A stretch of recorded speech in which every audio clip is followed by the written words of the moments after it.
Non c'è quello per là che non vedo per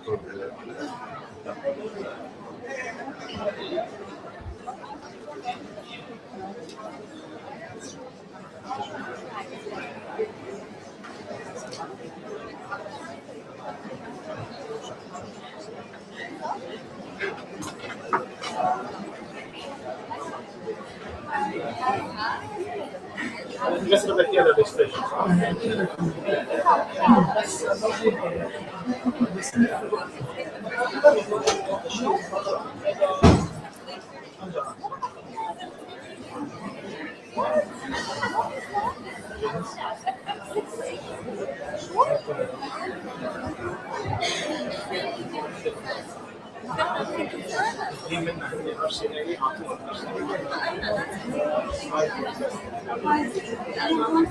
National anthem. Ja, بلش. لا انت قالوا لك امتى؟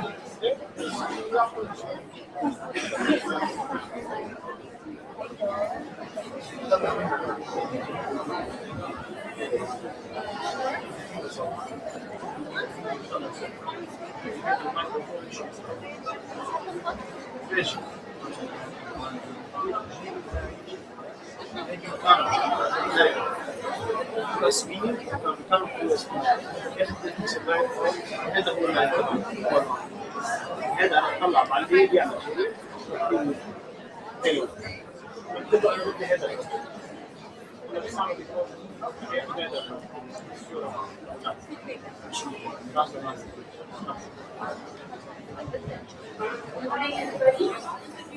I'd like to ask us to stand for the national anthem.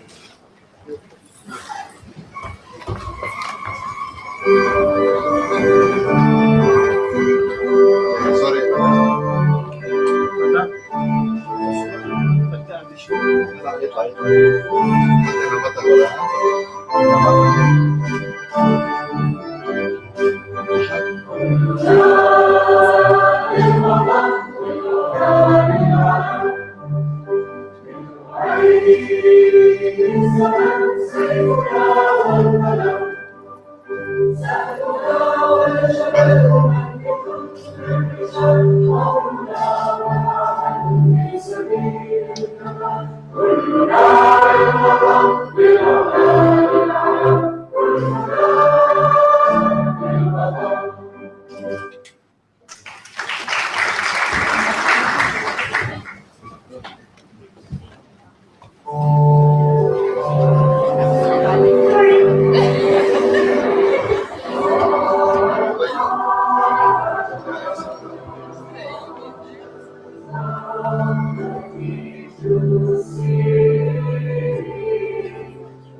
Good morning, everybody. And welcome to the Pacific Health Sciences 60th Anniversary in the National Scientific Conference. My name is Rina Akiki, and I'm one of the associate deans of the faculty, and I'm going to be the moderator for this opening session. The theme of this conference, as you know, is public health in context of uncertainty. And before I introduce our speakers, I want to pause for a moment around the term uncertainty in relation to the fact that we are now here in this room together. We live, as you all know, in a very uncertain world, and in our region particularly, it's an uncertain region. And as we were planning for this conference, there were many times when we wondered if that uncertainty would allow us to achieve our goal to host this event or not. But we pushed on, fueled by the elixir of hope.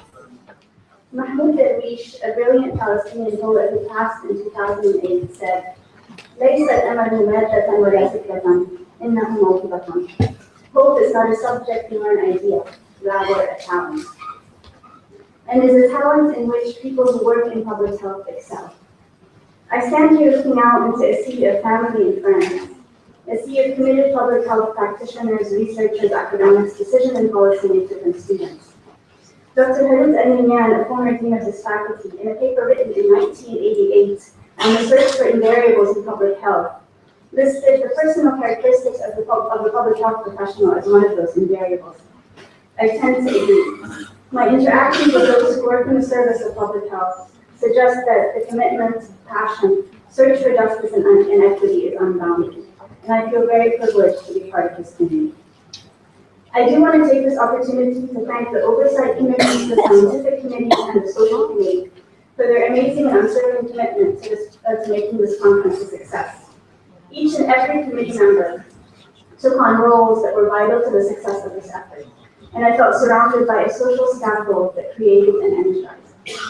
Also, the entire aura of FHS, through the staff, faculty, research assistants, and students, pushed us forward with support and encouragement.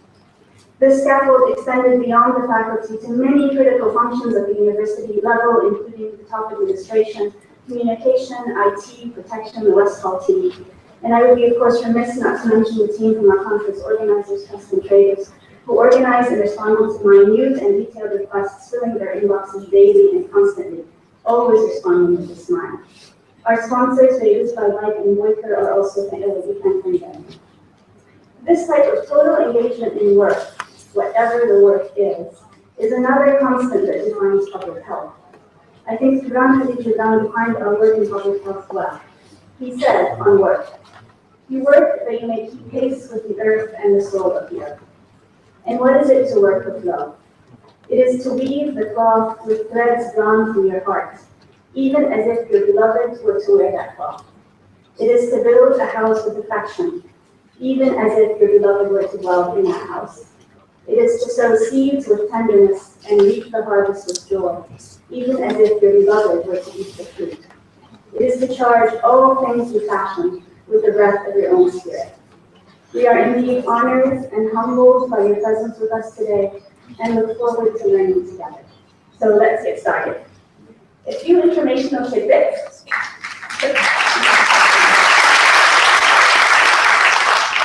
For those of you that have a Twitter account, and I admit that I just got one yesterday, the conference has a Twitter hashtag, hashtag FHS60th, as well as an address, www.twitter.com/FHS60th. I hope I'm even saying the right words around this, but please follow the conference and retweet its posts. We are live streaming the conference into Auditorium B, which is on this floor, but as well as outside AUB. So if you know of anybody that couldn't attend but is interested in following the events, please let them know to follow us. As you know, we have a couple of rooms full of participants, and so in the spirit of public health, I hope that we can rotate our presence in rooms between sessions, so that everybody has at least a chance to be in the same hall one time over the course of the next 2 days. We do hope to stick to our agenda. I know we started a little late, which is in your booklet, and so thank you for your help in this. The bathrooms are right around the corner, and there's some upstairs and some in the basement, so they're around. I'm proud to say that AUB is a smoke-free campus, and smoking is allowed only in designated areas. The closest area to West Hall is near the cafeteria, so you have to walk a little bit. You'll find benches that are of a different color, orange benches, and that's, for those of you that are smokers, that's where you need to go to smoke. In keeping with our commitment to being stewards of our environment, we do have special bins to recycle plastic bottles, and please use them if you're using plastic bottles. All right, I'm now very pleased to introduce our opening session speakers. Dr. Peter Dorman, President of the American University of Beirut. This is the one part that I'm most worried about confusing, because there's big words in this introductory statement, so I hope I say them all correctly. Dr. Peter Dorman completed his undergraduate studies at Amherst in the BA in 1970 and PhD from the University of Chicago in 1985. He's the great-grandson of Daniel Bliss, who was the founder of AUB. He brings to the presidency of the American University of Beirut a record of academic accomplishments as a humanist and an international leader in the study of the ancient Near East, and in particular the field of Egyptology, in which he's a noted historiographer, epigrapher, and philologist. He is the author and editor of several major books and many articles on the study of ancient Egypt, and is probably best known for his historical work on the reign of Hatshepsut and the Amarna period. An accomplished academic leader and administrator, before coming to AUB, he chaired with great success the Distinguished Department of Near East Languages and Civilizations at the University of Chicago. Previously, he spent 9 years, from 88 to 97, heading the epigraphic efforts of Chicago House and Luxor Egypt. From 1977 to 1988, he worked in curatorial positions in the Department of, in the Department of Egyptian Art at the Metropolitan Museum of New York. In July 2008, Peter Dorman became the 15th president of AUB and has since led the university in a major expansion of its medical center, invigorated interdisciplinary research across the institution, and initiated the university's most ambitious fundraising campaign. President Dorman has been an ardent supporter of the public health activities, encouraging and highlighting the faculty's engagement with the community, and particularly supporting our advocacy work and in specific relation to the tobacco control law as well. He was quite a supporter of making AUB on a smoke-free campus. Dr. Dorman actively pushed the tobacco control agenda, including hosting various events for decision makers, parliamentarians, and media on campus, and I think this set a very good example of the university's role in advocacy. Please join me in welcoming President Dorman.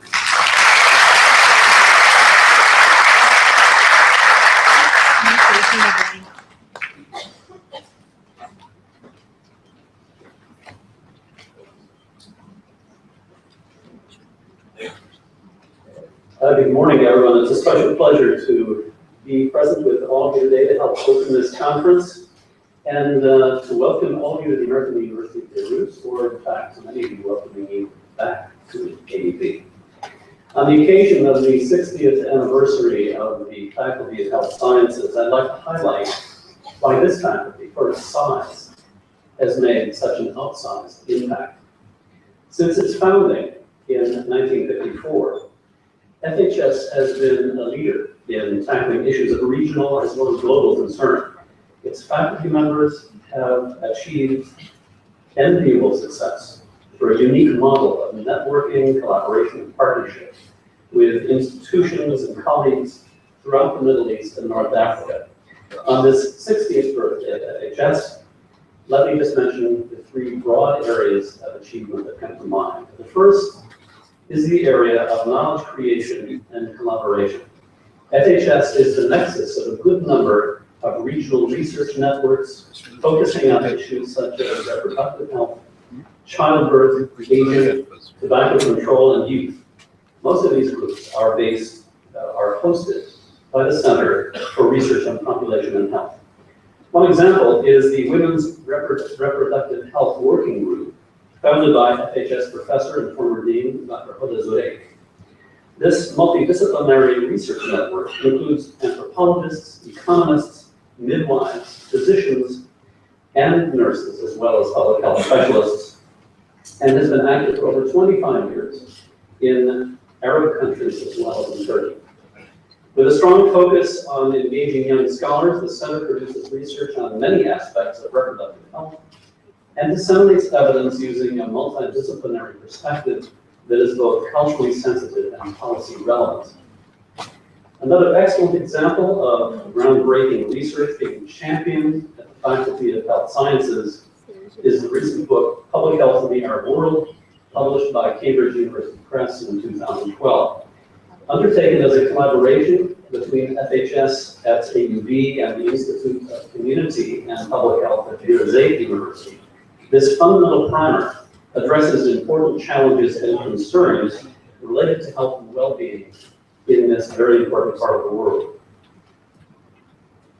Second, the faculty is making an impact in our region by producing the next generation of public health practitioners and leaders. Ultimately, students are, of course, the reason why all of us are here. And while diversity in the student body is important in all faculties, it is particularly true in health sciences. Toward this end, FHS is home to two targeted scholarship initiatives that are enhancing diversity and reaching students who will become leaders and who will make a difference in the future. One is the MasterCard Foundation Scholars Program, which before now had been mostly active in Africa, but was recently expanded to include Lebanon, specifically to AUB and its Faculty of Health Sciences. This program seeks out aspiring scholars who have high financial need, academic progress, academic promise, and of course a commitment both to public health and the conviction to give back to their home communities. The program is unique in offering support to students in their transition between high school and university, and then beyond to the job market, with a strong emphasis on community service during their undergraduate years, as well as the time after they leave. Second, FHS has scholarships aimed at regional students to enroll in the graduate public health program, one of AUB's flagship programs. It is the first CEPH accredited graduate health program outside North America, and still the only one with this accreditation in the Middle East, Africa, and Asia. Graduate school applicants from Arab countries are eligible for these scholarships and are chosen based on their commitment to public health service and on the local need for public health graduates in their home countries. Lastly, an important part of AUB's mission concerns the values that we implicitly and explicitly project in terms of critical thinking, engaging in constructive dialogue, and serving the greater good. The Faculty of Health Sciences in particular has long shown a commitment to the causes of social justice and the rights of all people to health and well-being, basic human dignity, and a safe living environment. FHS faculty members and students continuously engage with our surrounding communities, targeting underserved groups such as Palestinian refugee camps, and now, of course, Syrian refugees as well. They take an active role in helping to inform and guide policy development and implementation in Lebanon and the regions. The faculty's outreach and practice unit advances evidence-based public health practice in Lebanon and the region while enhancing the academic experience of students and faculty. Working with diverse partners and stakeholders, they are responding to the needs of our communities with capacity building, program expansion, and policy development. FHS also has the Knowledge to Policy Center, K2P, one of few such dedicated centers worldwide, which institutionalizes knowledge transfer and facilitates policy dialogue around priority health issues. Working with policymakers, civil society, researchers, and the media, the K2P Center strives to positively impact policy agendas and action. In these and many other ways, Faculty of Health Sciences benefits from an engaged and phenomenally productive faculty, as well as academically competitive students, all of whom aspire to apply knowledge and research to advance peace, justice, economic empowerment, and good health in our communities. Throughout its history, the Faculty of Health Sciences has profited from a long line of strong and capable leaders, many of whom are with us today. I want to extend a special thanks to these deans and to the faculty and staff who have worked with them hand in hand over the years, in fact, over the past 6 decades. Together, you have grown as faculty from a small school into one of the most visible and influential academic institutions of public health in the region, one of the shining stars in AUB's county. I also want to thank you all for coming to this conference and engaging with us on the important issue of public health in contexts of uncertainty, a topic that is, alas, all too relevant in our region today. I would like to think that AUB and institutions like it are points of certainty in an uncertain world. And for those of you coming from outside Lebanon, I hope you have a chance to see something of the country, something of the many wonders in Lebanon, and that you enjoy your time on our historic campus. For all of you, I wish you an enjoyable and enriching conference. Thank you.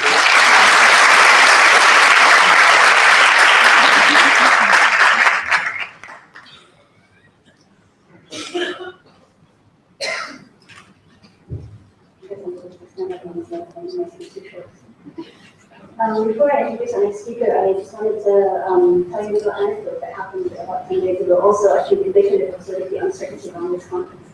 My friend and colleague Shahida came to me about 10 days ago and said, I had a dream about you last night. I had a dream that you were pregnant. And so I looked at her because I have 3 wonderful daughters that I'm very proud of, but I'm done. And so then Ellen Estes, the student services officer at Faculty of Sciences, I didn't interpret this dream. The baby that you're carrying is this conference. And you will soon birth it. So.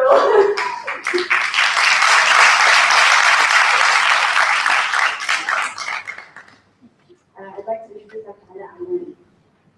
Dr. Ada Anwan is a native of Iraq. He graduated in medicine from the University of Alexandria in Egypt. He practiced medicine in Scotland and obtained his postgraduate training and qualifications in the United Kingdom. Following his return to Iraq, he held several positions in clinical and academic medicine and public health. He was professor and dean of the Faculty of Medicine, Mustamsiria, University of Baghdad, Iraq. In 1992, he joined the Regional Office of the Eastern Mediterranean as Regional Advisor to Non-Communicable Diseases. He then served as WHO representative in Oman and Director of the Division of Health Systems Development in the Regional Office for the Eastern Mediterranean. In 1998, Dr. Ayman moved to WHO headquarters as Director for Non-Communicable Diseases Prevention, and then Director of the Department of Non-Communicable Disease Management. In 2001, he became WHO representative in Jordan, and I had the honor and pleasure of working with him at that time. From 2003 to 2005, he was Minister of Education and Minister of Health in the government of Iraq. From 2005 to January 2008, he was representative of the Director General and Assistant Director General for Health Action. Dr. Ayman was appointed as Regional Director by the WHO Executive Board at its 130th session in January 2012. In his acceptance speech, Dr. Ayman drew attention to the current challenges facing the region. This is a region with considerable health, socioeconomic, and political challenges, as well as diverse needs, he said. But it is also a region with solid historical achievements and great promise. Dr. Ayman has an international reputation as a committed and effective public health leader. He is widely known internationally for his role in shaping the global NCD agenda and his focus on best practice. He's been actively championing this cause for over a decade.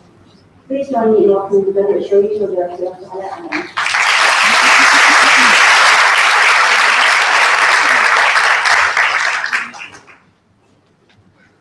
President Bowman, Dr. Nuwaid, Dr. Afifi, ladies and gentlemen, it's really a great pleasure to join you here today on the occasion of the 60th anniversary of the Faculty of Health Sciences. The faculty has come a long way over the 6 decades of its existence, maturing into a leading center of academic learning in public health in this region.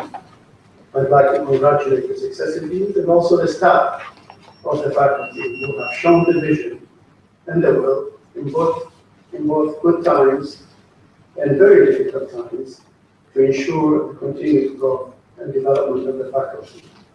And mindful of this, the Faculty of Health Sciences is both uniquely and aptly placed to hold a debate on the issue of public health in the context of uncertainty. Indeed, we are living and serving in a region where uncertainty has become the rule rather than the exception. Moreover, given the geopolitical challenges that many countries of this region face, it seems likely that uncertainty will prevail for some time. For public health and also public health professionals, this raises several key issues. First, we must remember that public health has a strong political dimension, requiring committed and firm public health leadership and depth diplomacy. Second, we must be innovative in practicing public health to ensure effective response and sustainability in all circumstances, particularly when health systems are weak and health development is not given adequate priority. And third, we must remain constant to public health's universal values, however uncertain the situation. I want to focus in my remarks on one important aspect of the uncertainties that this region is facing, and this is the case of crisis and emergencies. Lest we forget, it is not just man-made circumstances, but also natural, biological, and technological emergencies that are the causes of the high level of unpredictability and uncertainty prevailing in this region. And their disastrous impact on health development is well recognized. In 2012, we conducted a thorough situation analysis of health in this region, and we agreed with policymakers that we need to focus on 5 key priorities over the 5 years of my term in office as director of this region. Emergency preparedness and response is one of them. In such situations, Public health leaders and professionals are forced to manage a wide range of diverse challenges that they are not used to. These may include warring factions with whom they have to ensure medical neutrality under all circumstances, weakened governments that may have lost their authority and mandate over all parts of the country, rendering them unable to take key decisions, the presence of multiple partners, including development and humanitarian agencies, who, in the absence of strong national leadership, require coordination in response to be effective and efficient. Disrupted health systems that prevent populations from receiving essential, emergency, or elective care, and internally displaced or refugee populations that are often traumatized and with prolonged crisis become even more vulnerable to psychological distress and disease outbreaks. Ladies and gentlemen, in this region, 16 out of the 22 countries are either currently experiencing or have recently been confronted with emergencies having a significant public health impact over the past 2 years. This is unprecedented in the history of WHO in any given region of the world since World War II. These situations are directly affecting 58 million people and indirectly impacting other countries of the region. In fact, our region is host to more than half of the world's refugees and has the largest number of internally displaced persons globally as a result of conflict.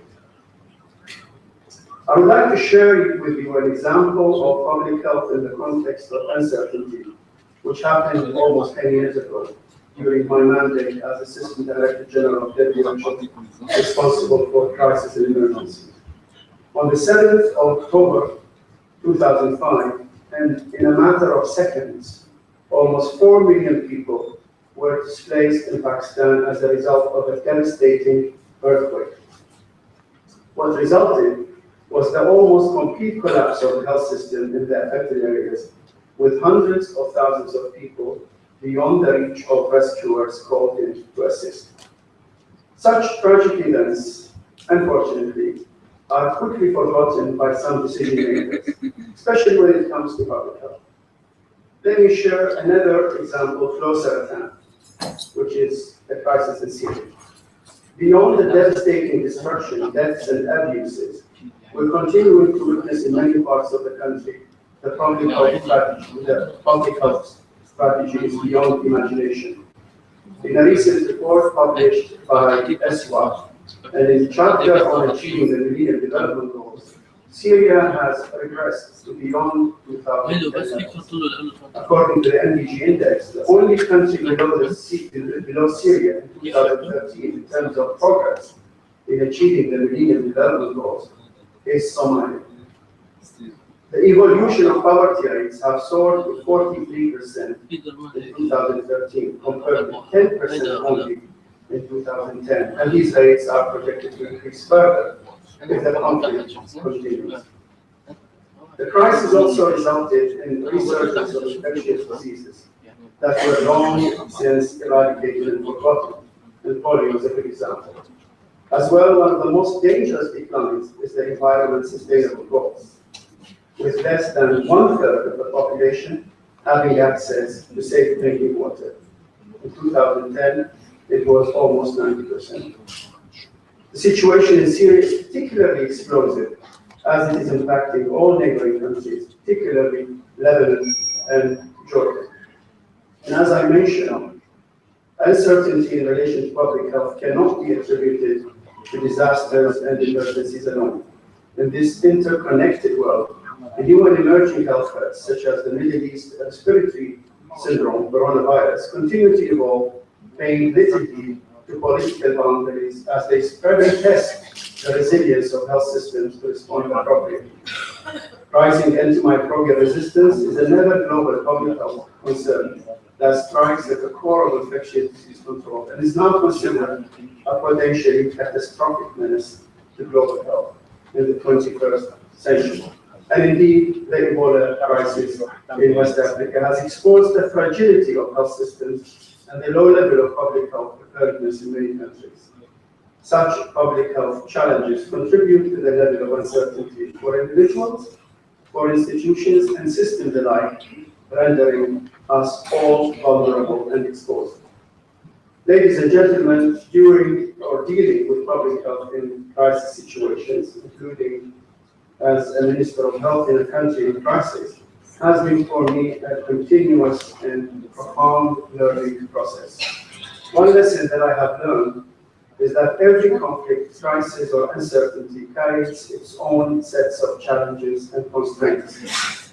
There is a set of principles that one can draw on, but there is no single solution. Every situation requires an adapted response. So how can we look to provide public health, or good public health, within a context of uncertainty? Let me share some points with you. Firstly, preparedness is key. Unfortunately, this is very often neglected or not taken seriously.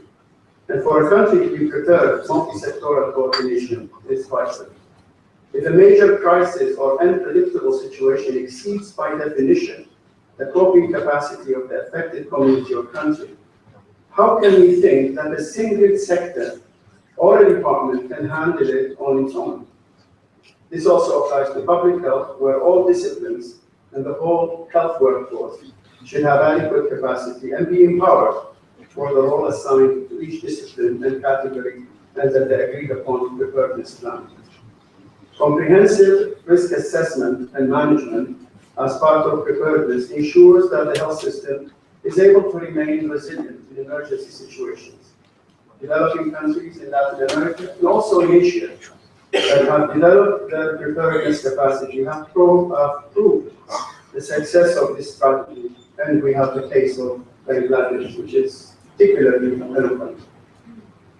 Secondly, we must ensure readiness for coordinated and effective emergency response in a way that enables the affected community to maintain the minimum vital services required by the affected population and prepare the ground for speedy recovery. Well thought out emergency recovery brings the health system back to a stable level and paves the way for the normal development cycle to resume. And thirdly, and equally important, is the establishment and strengthening of community support mechanisms, especially for marginalized groups, in order to promote resilience as well as the creation of momentum to develop sustainable community-based systems of care, to see the population through periods of uncertainty and chaos. And finally, we must seize the opportunities that arise during and after a period of uncertainty to build better and more equitable social and healthcare systems. And in order to take action on these points, knowledge, experience, and skills are prerequisites for success.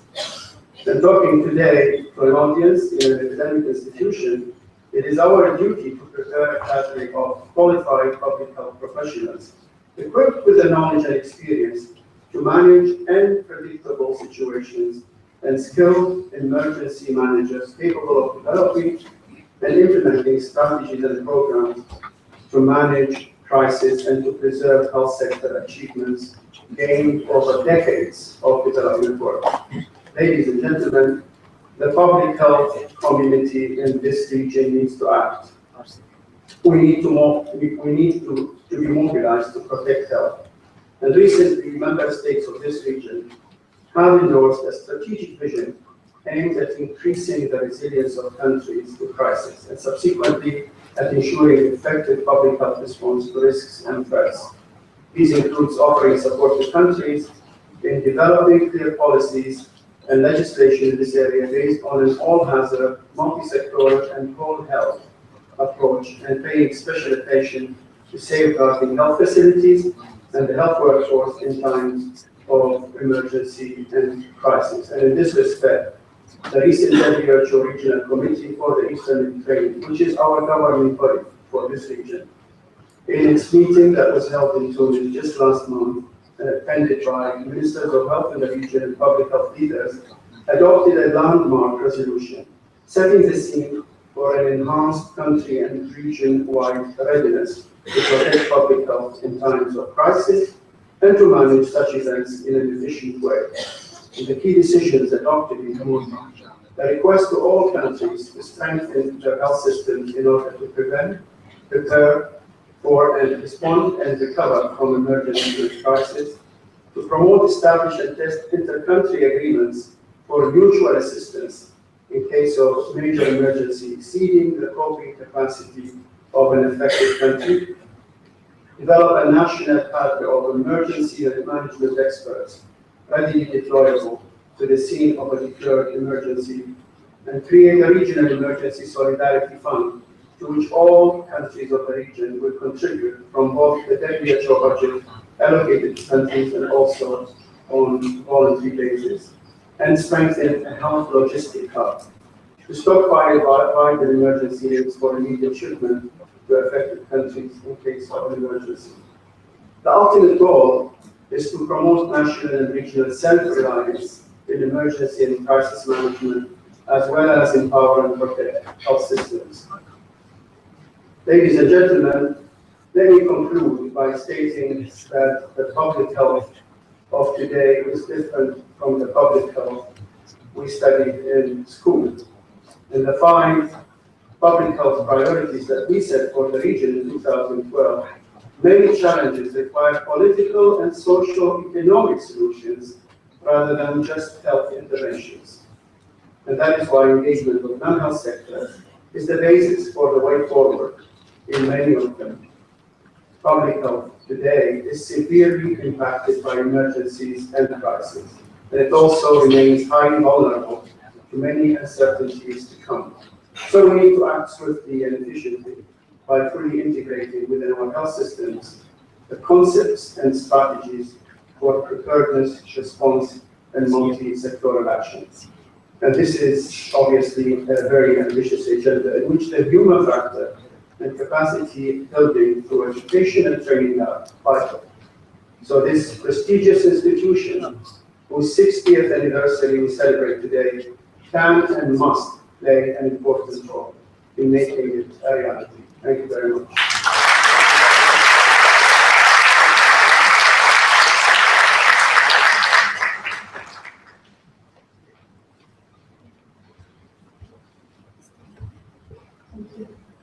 Thank you, Dr. Moore.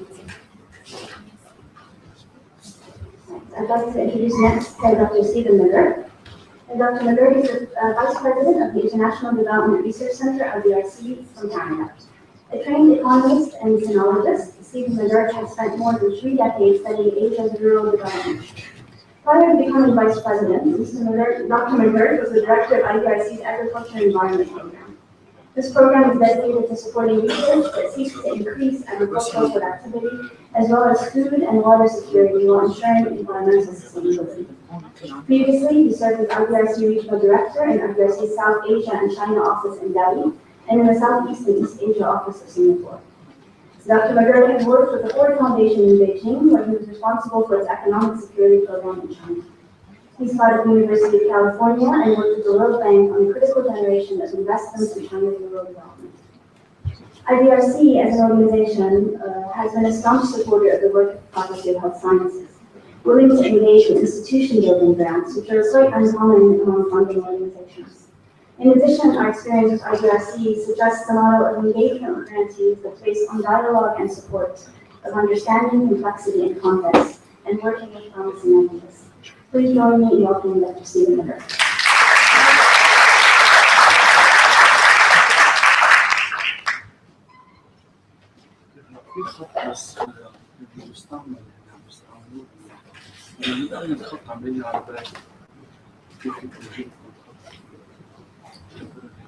I'm going to try to do this without feedback on the machine, so if you're going to screens with feedback right now. President Gorman, Minister Al, Ambassador Kyle Adams, Excellencies, distinguished faculty, alumni, students, ladies and gentlemen, it's a privilege and an honor to celebrate with you the 60th anniversary of the American University of the theme selected for this commemorative conference, public health, context of uncertainty should not come as a surprise. It's a fitting call to thought and action by a faculty characterized by its audaciousness and the mix of youth and experience of its members. It speaks to the faculty's passion in making a difference in the everyday tasks of teaching, research, and practice in a world where everything is changing at an unprecedented pace, a world undergoing profound shifts in geopolitics, economic systems, access to basic needs such as food, energy, and water, and technological development, global communication, and environmental sustainability. Times of rapid change and high uncertainty compounded in the era that has been decades of war and conflict that had enormous challenges and burdens in public health planning and practice. Indeed, one of my health colleagues would have been here instead of me to provide these remarks in much more nuanced and useful ways to this audience, except for the fact that our entire health team has been sucked up by the Ebola crisis for the last 7 months, and we have almost no capacity to do anything else. So unfortunately, Greenland colleagues have not heard a sign of us since the Lancet launch a year ago. Managing risks and instabilities in this uncertain and increasingly multipolar world requires flexibility, systematic learning, a commitment to excellence and innovation, and a steadfast spirit of collaboration in finding ways to incentivize goodwill and fresh thinking for the long term. These are traits and aspirations that we witness and value in our ongoing and long-standing relationships with the university and the Faculty of Health Sciences. For 40 of the 44 years of our corporate existence, we have accompanied the university in fulfilling its research mandate through 47 grants, spanning a broad range of topics in agriculture, climate change, environmental change, social reconstruction, monitoring, evaluation, democratic governance, and health. In fact, there's been a constant bias in our support along all these 40 years. Half of our grants, that's 23 or 47 grants, and most of our modest but relevant funding, that is 70% of it, have been in health research.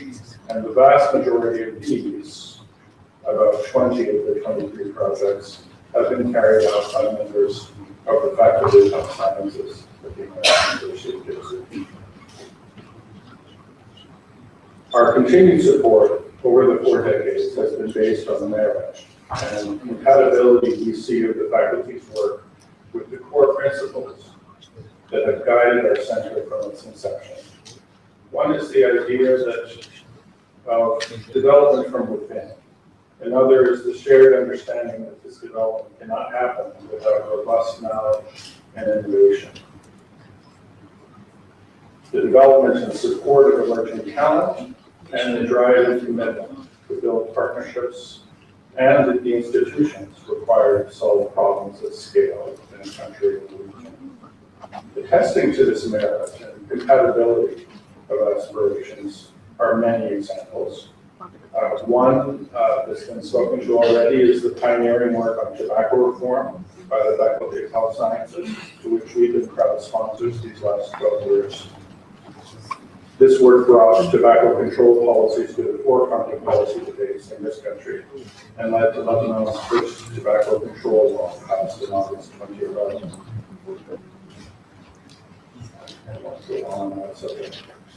A second example of merit and foresight is the faculty's effort in targeting scholarly publication and the dissemination of evidence to prompt action. In this region, like unfortunately a number of others, characterized by low research productivity and the small role that research and evidence play in guiding national and regional health policies and programs, the Faculty of Health Sciences recently took on an ambitious effort to make a difference, displaying its capacity to forge effective partnerships and deliver results. It brought together over 80 health researchers, practitioners, and writers to produce the largest international scholarship publication to date on the topic of public health in the Arab world, giving us an overview of the problems and analysis by scholars within a region, along with evidence to back them up. This was then followed in January of this year by the publication of a series of papers in the Lancet. Our contribution in this endeavor was modest, helping promote and disseminate the body of knowledge produced with the aim of inspiring new and established generation of researchers in the Arab world to build on the sacred impact of change. But perhaps the biggest and boldest collaboration yet between USC and AUB is a faculty-wide initiative that our hosts today embarked on 2 years ago, aiming to reshape public health education, research, and policy in the Arab world. This initiative, in its boldness, resides at many levels. For one, it builds on a drive to use within-region science and innovation as an agent for change. There's boldness also in the breadth of results that are envisioned. Continued increase in scientific productivity, better public health practice, more evidence-based policymaking in the Arab region, along with a new model for public health schools based on 3 interacting and collaborating centers. The Center for Research and Population Health, a hub of regional thematic research networks.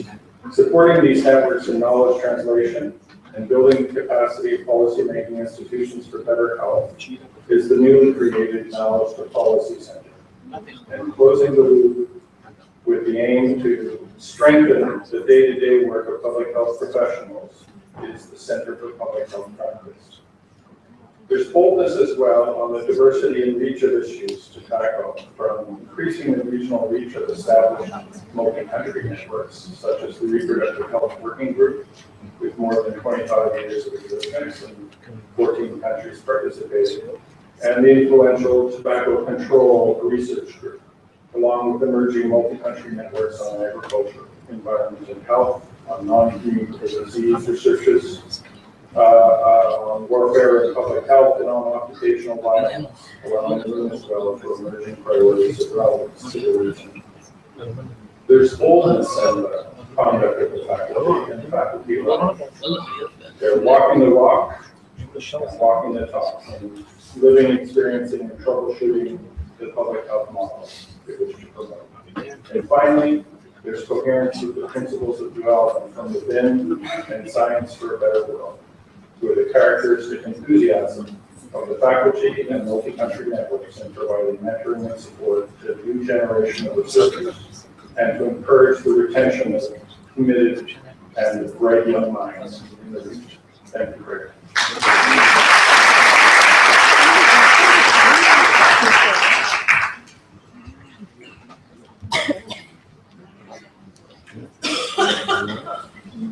Thank you.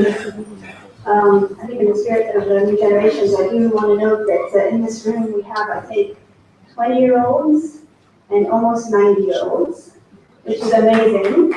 And then women from all over the globe, so this is public health. I do also want to say that although we usually think of young people as sort of the vital, the vitality of youth, I was at the airport yesterday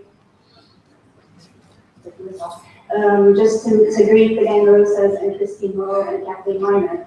And I do need to say that I thought that the Gangarosas, who are in their 80s and 90s almost, actually looked much better than Christine Moreau and Kathleen Miner, who are much younger, after a very long trip from America. So I think age does not have much to do with vitality. It's my pleasure now to introduce our Dean. The Dean of the Faculty of Health Sciences and the keynote speaker of this opening session, Dr. Imran.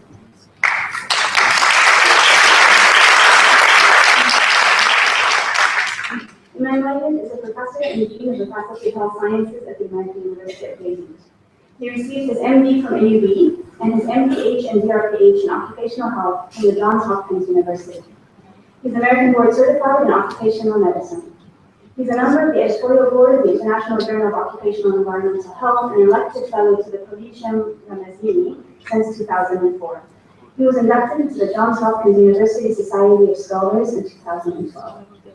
The United is a strong believer in interdisciplinary and community-based research and has successfully bridged his 3 areas of specialization in medicine, public health, and environmental and occupational health. His research interests include ecosystem approach to health, eco-health, environmental determinants of health, and occupational health with a focus on working children. He's co-editor of the landmark book which you heard about on public health in the Arab world that was published by Cambridge University Press in March 2012. Imam became Dean of FHS in 2008. Since then, he's championed a systems network approach, an institution building, and a solution to strengthen public health infrastructure, breaking isolation of public health practitioners, and achieving outcomes. Often known to state, the sky is the limit, and through his 360-degree approach, Imam has encouraged and supported strong evidence-based research, activism, and knowledge translation, an extension of our work to engage with communities in effective public health practice, all centered around the core mission of educating public health agents of change. He's also quite known for his inspirational speeches, and so despite the fact that we're a little late, I'm actually going to give him 25 minutes and let you listen to his inspirational speeches. Thank you.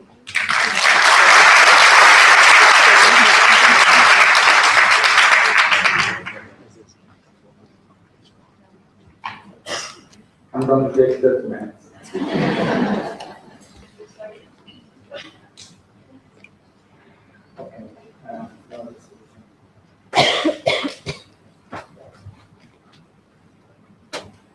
Hello. Hey, good morning. Her Excellency Ambassador of Canada, Mrs. Hilary Charles Allen, Dr. Alban, Regional Director of WHO Eastern Mediterranean Region, Dr. Stephen McGirt, Vice President of International Development Research Center, Dr. Bertrand Chian, Director General of Ministry of Environment, Dr. Gabrielle Leitner, the Acting WHO Representative, somewhere here, I think. And President David Dorman, who had to go to another meeting, Provost Ahmed Al Deans, Directors, Vice Presidents, Board Deans of FHS, Presidents of professional orders and associations, friends, alumni, students, and fellow faculty. On behalf of my colleagues at the Faculty of Health Sciences, I welcome you all and thank you for being here, especially those who took a long journey from the US, Canada, Vietnam, Bangladesh, South Africa, Australia, Iran, the UK, and several Arab countries. It means a lot to me and my colleagues, and to you that you join us at this scientific conference to celebrate the 60th anniversary of the Faculty of Health Sciences. So thank you. When we decided to celebrate the occasion, we wanted 2014 to be a year of reflection and forward-looking, and also an opportunity to share our vision and aspirations with you. It was not by coincidence that we elected to focus on the concept of uncertainty in public health, but rather a sign of where we are now positioned as a faculty and of the challenges that plague us. Before I proceed, I just would like to acknowledge Dr. Rima Afifi for her valuable input into an earlier draft of this book.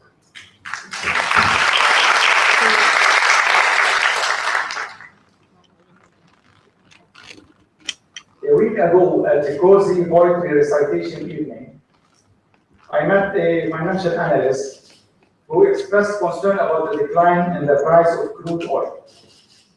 It is now at $68 a barrel, he said. Since most oil exporting countries have planned their budgets on a range of $80 to $120 a barrel, the sharp decline in prices will have major implications on their economies and may cause a recession with expected less investment in major construction projects, which will lead to less job opportunities for expatriates, which might impact the economies of Lebanon and Egypt. Decline in prices may also mean less revenue at a time when the whole region is devastated and needs more investment in rebuilding. However, the financial analyst continues. Less revenues into the oil exporting countries may also mean less investment into the wars and conflicts and less feeding of civil wars. Who knows, he says, it may help to slow down the bloodshed. A perfect example of uncertainty, I quote. The theme of our December 5-6 conference and of the interlinkages of the political, the social, the economic with health and well-being. In this conference, we are asking, how do we teach, practice, and research public health in context of uncertainty with the intertwined complexity of these interlinkages? As a start, I would like to acknowledge that the word uncertainty is not a new concept in our field. In fact, we all learned about biases in research, information, selection, recall biases, etc., and about random and systematic errors in our measurements, all leading to potentially uncertain conclusions. We were trained to account for them in building confidence intervals and around our findings, and listing the limitations of our studies, and being cautious in generalizing findings. We have also learned about meta-analysis as a tool to pool research studies of different quality and contrasting findings to judge and deduce the best evidence in a more certain way. In my specific field of environmental and occupational health, we speak of the challenges in assessing health risks associated with exposure to environmental hazards and the uncertainty in extrapolating from animal studies to human population. On the other side of the fence, some industries have used the concept of uncertainty to their advantage. A prime example is the tobacco industry that has manufactured uncertainty over the years to shed doubt on studies linking smoking to lung cancer and other health problems. The conference, however, expands the meaning and understanding of the word uncertainty. In this expanded understanding, we include political uncertainty as well as environmental and economic.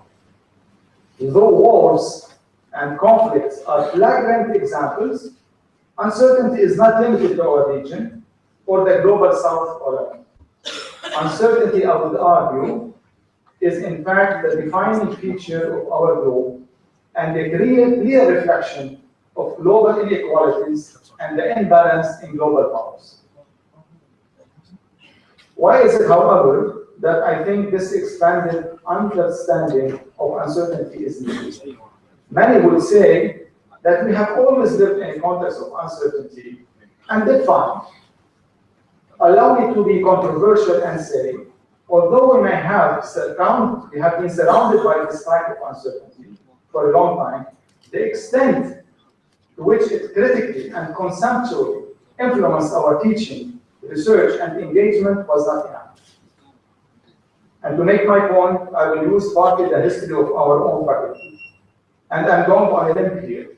On the 60th anniversary, I'm going to be self-critical of the history of our faculty. So I'm going to use partly the history of our faculty and partly critique some of the basic principles we learned and still teach in public health.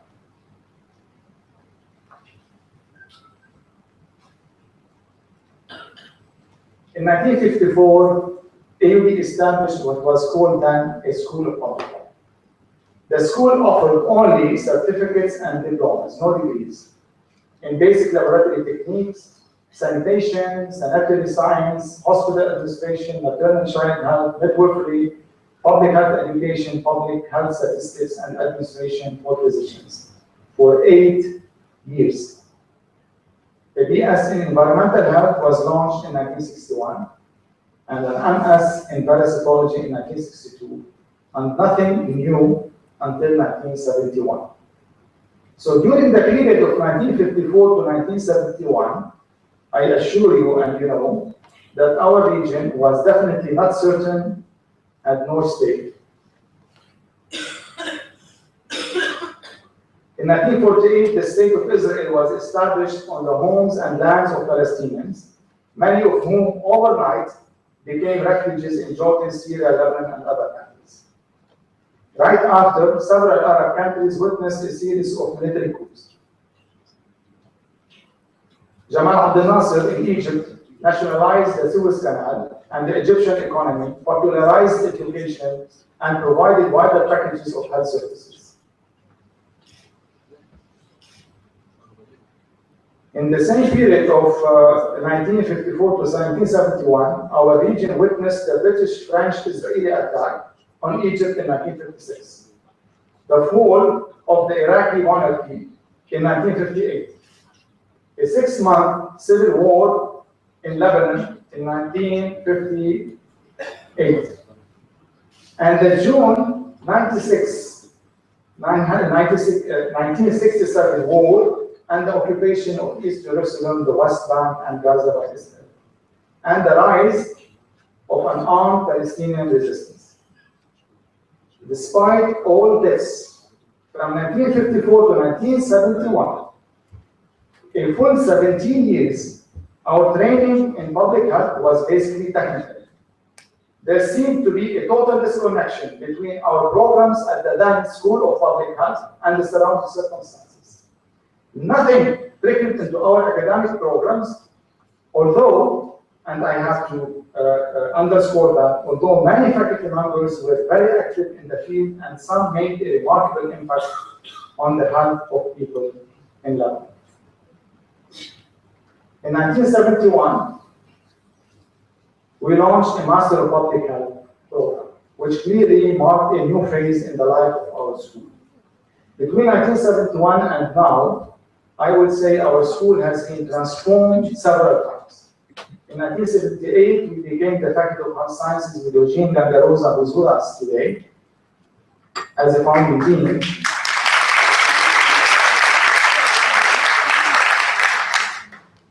And the MPH program became our flagship program. FHS survived a 15 years of civil war, 75 to 90, and continued to engage in research and practices throughout the period, including, to name a few, the breakthrough discovery of solar disinfection of water, a socio-demographic survey of the city of Beirut, a national water quality monitoring program, the build-up of a primary healthcare system in Bahrain, the start-up of several schools of nursing and allied health in the Gulf region. After the war, FHS had led a regional training program on disaster management, pursued and achieved accreditation of its graduate public health program in 2006, becoming the first accredited program outside the Americas. We also engaged in relief efforts during the summer 2006 Israeli war on Lebanon, institutionalized research, practice, and policy into 3 centers working in synergy. The context of uncertainty was beginning to pervade our teaching, research, and practice, but not systematically, not critically, not conceptually, and not institutionally. As an institution, we are very proud of what we are accomplishing, and I want to take a second here to acknowledge our faculty members, our staff, and students who are committed to advancing health and well-being. As well as the Ford Foundation, Wellcome Trust, NIH, WHO, and other funding agencies over the years, but lately we are seeing for their confidence in and support of our institutional vision and ambition. Yet, we are still falling short of what we really can do ourselves and in the training of our students to confront and to respond to the surrounding challenges and uncertainties. The previous description is not unique to our school, but applies to most schools of public health globally. I would dare to say that we are actually at the forefront of many schools, and in the region, also globally. But yet, I think what I'm talking about is not unique to us. The recent movement to develop competency-based academic programs and other critical elements of public health training are attempts at preparing professionals in the core functions of public health. By focusing on the discipline rather than the context and situations, they remain general and not specific to the expanded concept of uncertainty I'm posing. I'm going to give a few examples below from the competencies in public health, what we need to teach our students. A basic competency in epidemiology requires, at the very least, an understanding of the epidemiological triangle, the triad of person, time, and place, the who, the when, and the where, which is deeply rooted in descriptive epidemiology. However, I argue that we tend to miss the political and social underpinnings of these concepts. I illustrate with some examples below. So, with person, the person in our definition is usually defined by age, sex, education, residence, occupation, and few other variables. But truly, how can we define a person such as a Shiite Lebanon from the south, who studied in Beirut, specialized in France, worked in Canada, married an American, and is back to Lebanon? An Iraqi farmer from the marshlands in South Iraq, who was forced either by war or force or development projects or climate change to migrate north to Baghdad, and more recently cross the new virtual separation walls within the city to a safer neighborhood of Laos. A person born to Palestinian parents displaced from their homeland in 1948, who grew up in the Yarmouk refugee camp in Syria and studied in Damascus, but was recently displaced from Syria to Lebanon. Or an Egyptian, or a Bengali, or an Indian person working in Dubai or Qatar for more than 20 years, but his or her children live in home country with spouse or grandparents, with an opportunity to visit them 4 to 8 weeks once every 3 years. So who and what is a Palestinian? Who and what is a Lebanese? And are we convinced that age, sex, and education are sufficient descriptors? How can we capture our multiple identities? I come to time. Time is defined by date, a point in time, or a period, a start and end date, which is a concept that helps us define the parameters of an investigation, a research study, or a target indicator. However, it falls short from reflecting what time means to people, individuals, or communities. For some, especially the marginalized and disenfranchised, time is stagnant, and tomorrow for many of those is no different than yesterday. In spite of their hard realities, most still live in the hope of a better future.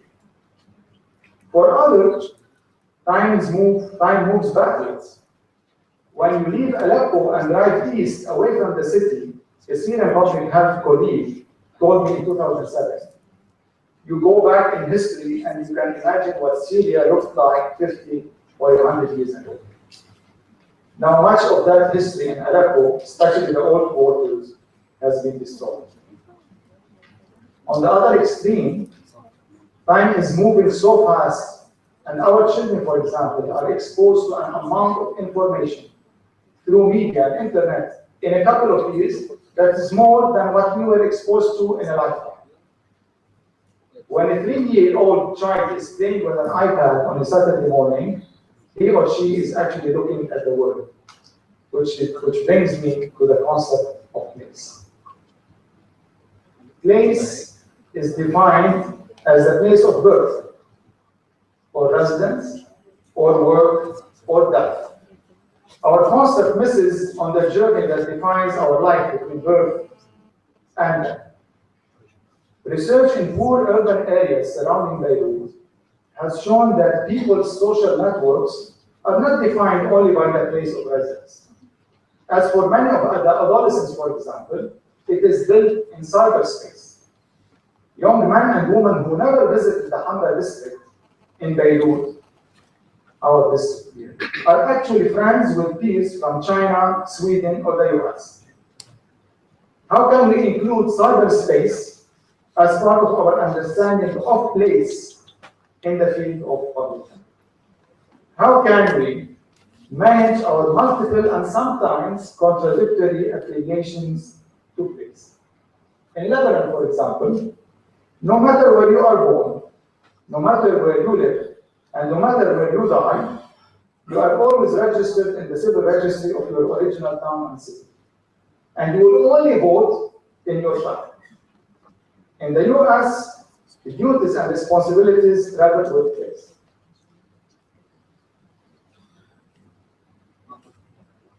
Another very basic competency in public health requires an understanding of rates and numbers. In public health, we thrive on numbers which we use to measure the magnitude of the problem or assess progress and impact of interventions. But numbers can be descriptive, particularly in context of uncertainty, and we tend to forget that also numbers are socially and politically loaded. How many Iraqis died due to the US sanction of Iraq is a prime example. Depending on whom you are and where you live or work, the number may differ. One case of suspected poliomyelitis in a child calls for a national emergency campaign supported by international agencies to vaccinate every child under 3. No questions asked.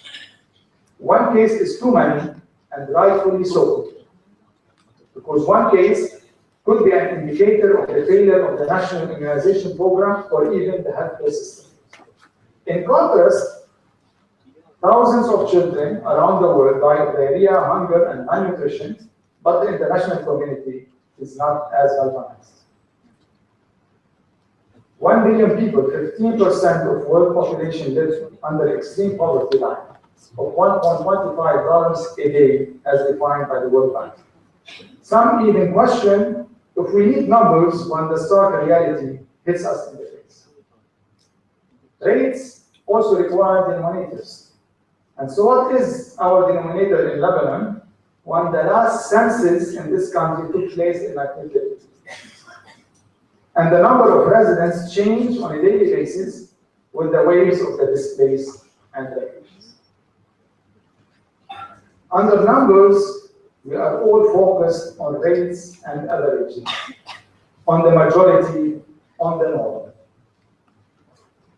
Inspired by Nassim Nicholas Taleb's book on the Black Swan, the impact of the highly improbable, Professor Radout Armenian warned in a lecture at the Lebanese Epidemiological Association meeting 2 years ago that we should not dismiss the outlier,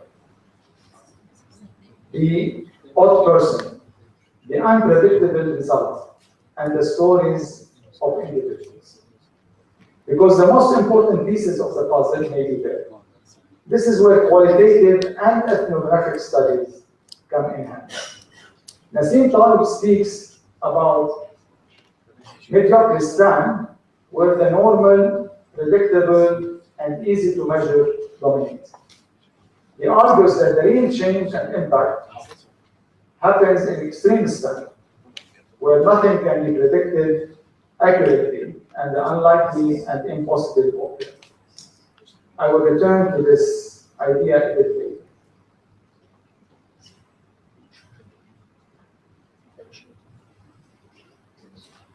Generally, public health competencies promote a positivistic scientific method approach to problems. Usually, this suggests a linear view of health. We solve our one problem and we go on to the next. History and public health statistics have informed us that more than a century ago, people lived less. They died at birth due to poor antenatal and birth conditions, by first year of life due to poor nutrition and diarrhea, by fifth year of life due to infectious diseases. For those who made it to fight injuries and infectious diseases were the nemesis. Poor working conditions and poor household and environmental conditions complemented the scene. Life expectancies in Europe in the early 20th century and of the Arab world in the mid-20th century rarely exceeded the age of 60. No wonder retirement was set at age 65 to allow the few who make it to hopefully enjoy few more years of serenity. We now live in a different world where the average life expectancy at birth of the global population is 70. People live longer because maternal and child health care has improved, sanitation, hygiene too, and drugs and technology. Infectious diseases have seceded, and non-communicable diseases have become the main contributors to the burden of disease, with mental health a serious frontline. With that, we all thought infectious diseases will become a story from the past. How wrong we were in our predictions, which were driven by our linear view of progress in health. The primitive, probably idealistic, and definitely non-political view of health explains why we are struggling today to understand and respond to the complex picture of a world where 10% of its population own 90% of the resources, where the whole continent of sub-Saharan Africa was left behind, where over 780 million people are still without access to improved sources of clean water. 2.5 million people lack improved sanitation. If you zoom into countries, you find inequalities too. Even in the US, our public health colleagues speak of 8 or 9 Americas, defined by origin and race, white, African, Hispanic, gender, women and men, and residents, inner city, suburban, rural. The symbolic 90 to 10 gap applies to most countries. On average, the status of health in each country and all over the world has improved drastically, and public health professionals with their colleagues in medicine, nursing, and allied health should claim this success with no hesitation or reluctance. But we should do it with humility, acknowledging the progress in other fields, such as education, engineering, and technology, and their impact on health. This is a reminder to all of us that health is not the domain of health professionals and health systems only, but it extends to other systems. And in fact, if we pursue the root causes of or the causes of causes of poor health, we find them outside the health system. Friends and colleagues, I provide the above examples to suggest that despite the strength of the disciplinary competency approach in public health, this approach tends to neglect concepts that are critical in our uncertain global world today. I present 3 concepts below now, with the confidence that many more will arise from the discussion over the next few days. We cannot afford teaching, researching, and practicing public health in a void without considering the context of our health challenges and the boundaries that we have to overcome. Contexts are determined socially and politically, and are also the product of a complex history. Without such an understanding, we will continue to miss the bigger picture. Boundaries also should be identified and overcome.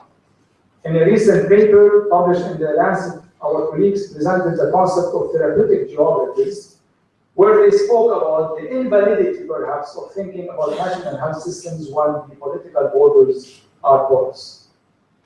But it's not only about geographic boundaries. It's also disciplinary boundaries, social boundaries, and political boundaries, which forces us to think beyond the healthcare system.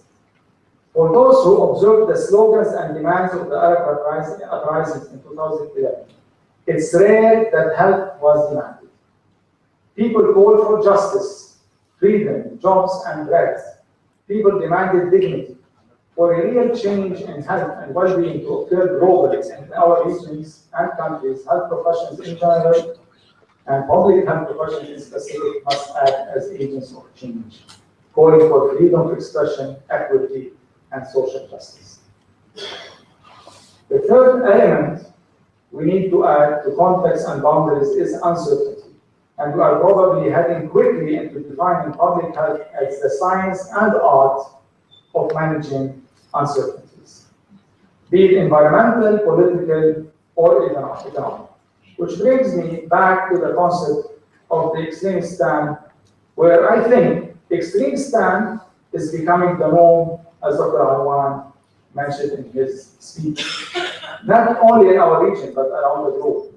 In the Arab world, we are living in extreme stand, where the unimaginable The unpredictable and the unexpected are now part of our reality. However, we are used to doing public health in mediocre style, where we deal with the normal distributions and averages. We are still not very well equipped conceptually, methodologically, and programmatically to deal with extremist time, to learn from and deal with these realities, and perhaps prevent worse ones. Our colleagues in the global north are generally still engaging in the global health movement as if it is business as usual. International health with a twist.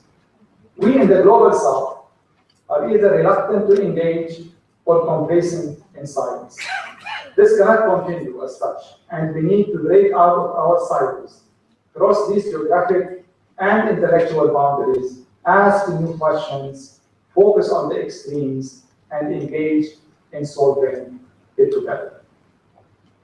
The scope of uncertainty has expanded in the last 5 to 10 years and has led us as an institution to think through it conceptually and try to develop a different paradigm or approach that puts the context, the situation, and the extreme squarely at the table, staring at us in the face. We ask ourselves, how can we, as an institution of public health, engage with concepts such as dignity and voice? How do we do public health in context of conflict? Who is our partner and counterpart in the case of failing states? What role can academic institutions do next to governmental, non-governmental, and international entities? These are not easy questions, and we do not claim to have the answers. In fact, one of the main goals for these 2 days is actually to look at that. One might ask, why now? Why are we asking this question now? I simply think that we have built experiences over the last 6 years of FHS in partnership with many colleagues and sister institutions in the region and beyond. We became more confident and bolder at questioning how to do it differently. We are also thinking institutionally and collectively as we realize that we are not alone in this journey, but part of a wider and new public health movement in the world. Besides, experiences and successful models exist. I would like to single out that of public health professionals under occupation in Palestine, more specifically that of colleagues at USAID. I'm personally thankful for the stories, experiences, and research they shared with us over the last 15 years of collaboration, where context, specifically the occupation, and boundaries, as in the separation wall, roadblocks, curfews, and isolation, were lived on a daily basis. Our contexts and boundaries are different and may not be that obvious, except if we look closely. There's great public health work that is taking place in this region and around the globe to improve the health and well-being of individuals and communities. Bringing together the concepts of context, boundaries, and uncertainty, we should not forget that it is not only the health system that needs fixing, but the global political and economic systems. If this is not on our minds, we will continue to search for answers where the light is, and that's Islam, and not where the questions are in extreme time. I'm very optimistic that our conference will engage in these issues, but I'm also realistic that this is an intergenerational and multi-decade journey for current and future colleagues in public health. My eldest 25-year-old son, Wissam, asked me at least once a week whether I believe that the world we live in will ever be just and fair. And every week I answer, yes. Any other answer is neither acceptable nor negotiable. Thank you very much.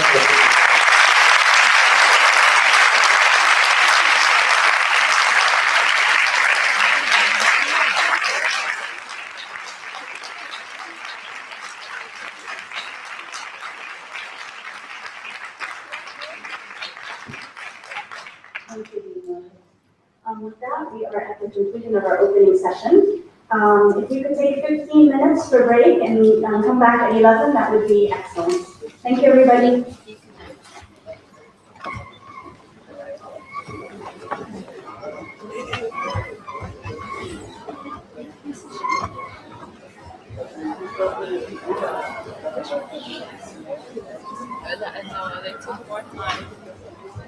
particolare della crisi.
The most valuable thing she has.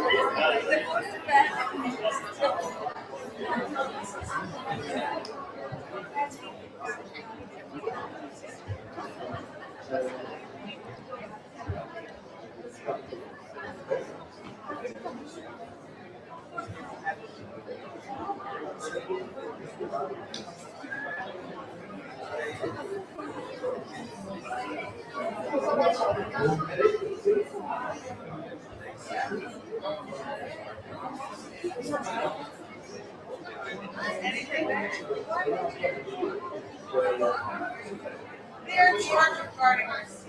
No, they Hey, I was worried about you when you were lost the other day. And that happened. We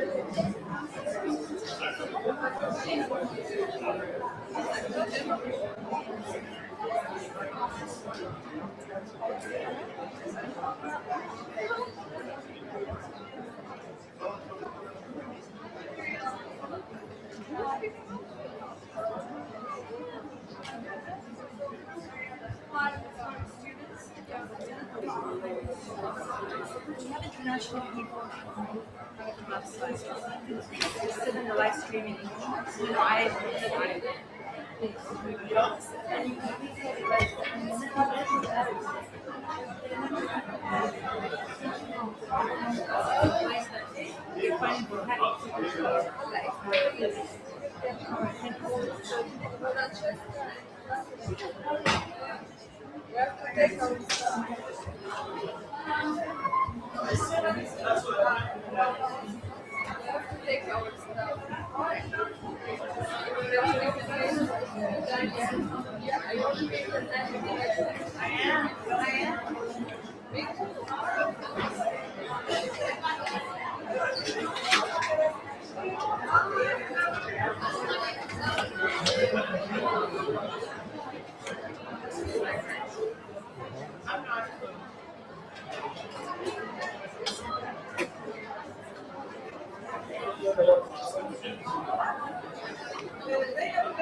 Test, test.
يلا بس انا اعمل بيست.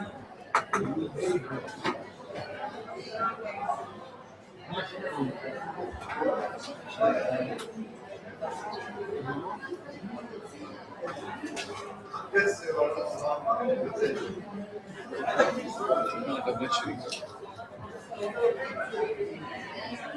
مين اللي مش عم مسكر هو بيعمل التصوير كان الكاب على السيرفر 16 لا انت طالب الفرق يعني هيدا الكابل اللي كان لك شو هيدا احسن منه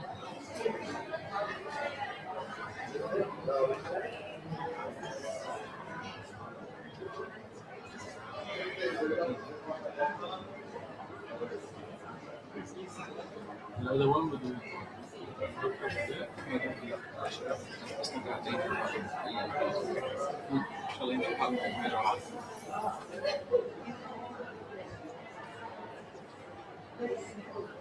اللابتوب موجود الأداة المشتغل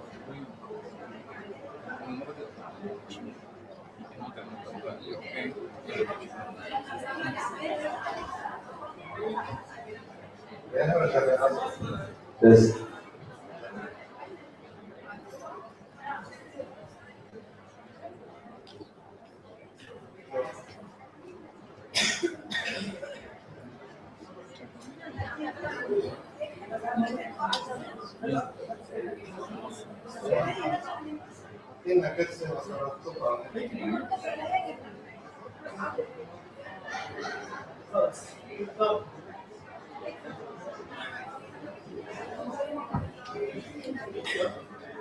هذا مأخر لا مش مأخر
أعطاني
انتبه هلا البوليكو منك دلوقتي.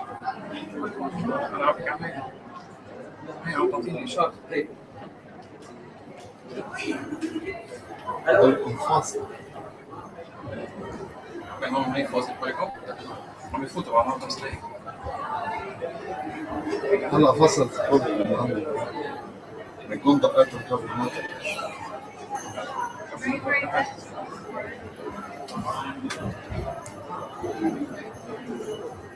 لا حتى هاي هي شو من شكلك حدا اي تي هلا اي تي بس فكر لما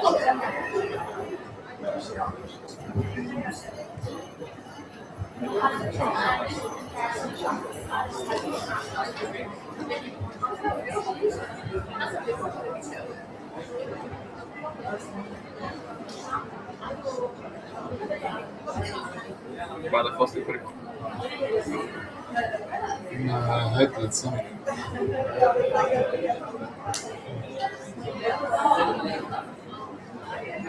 وانا عم بحكي هاي الصورة هاي اللي بشيلها بشكل رايح كيف هاي الصورة تقريبا اللي عم تحاول عم كنت رايح بس ما نخلص كان عم طلع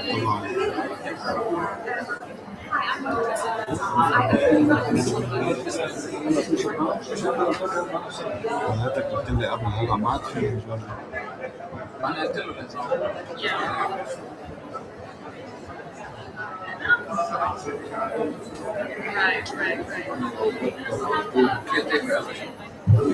عندك شو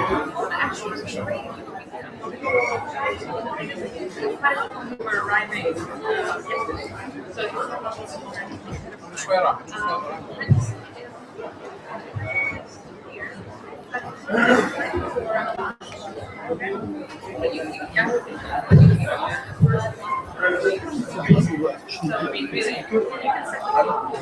تيت ميني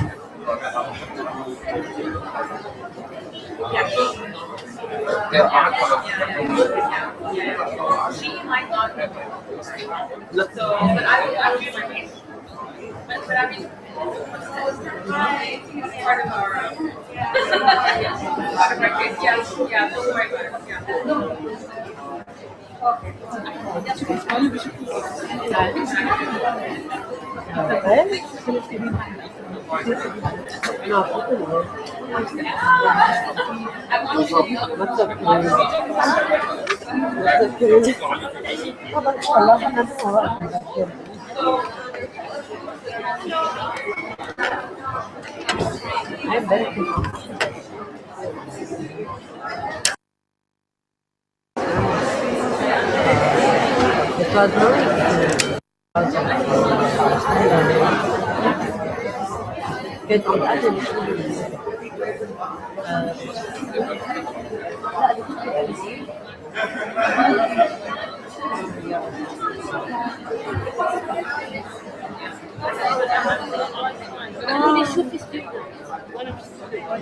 احنا كونكتد اوتوماتيك بعديها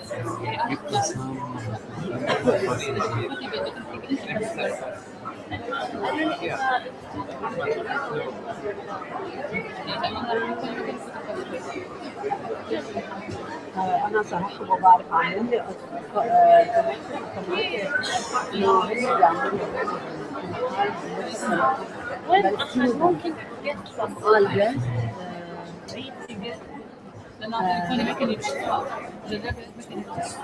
من هون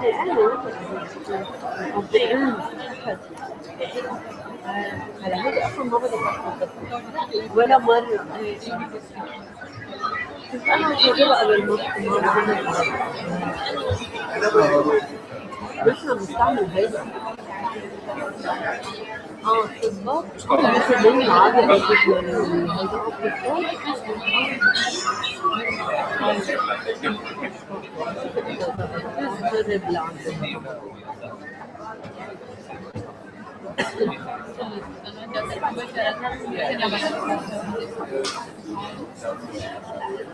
هو دخلت يمكن مش ماي انا بعتقد عندي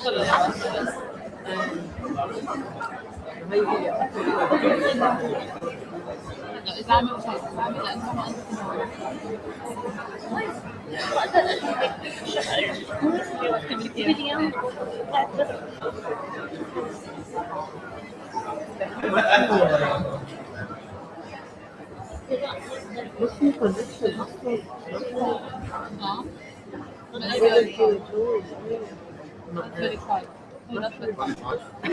هنا بدي احط هذا الاي سيستم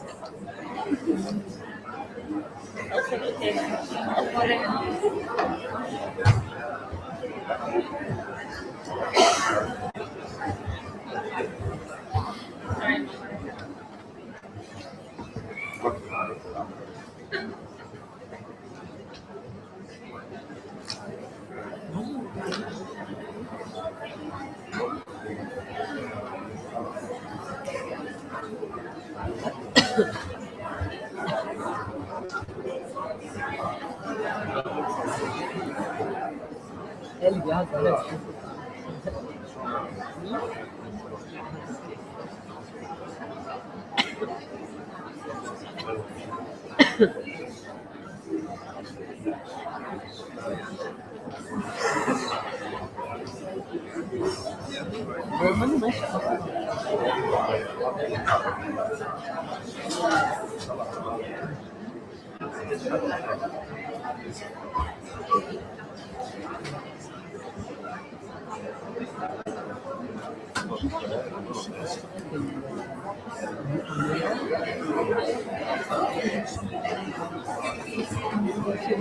كأني شفت صورته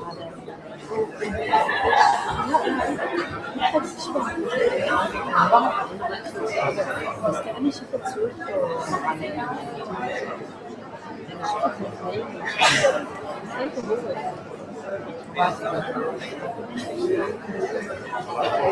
عملت الإكزام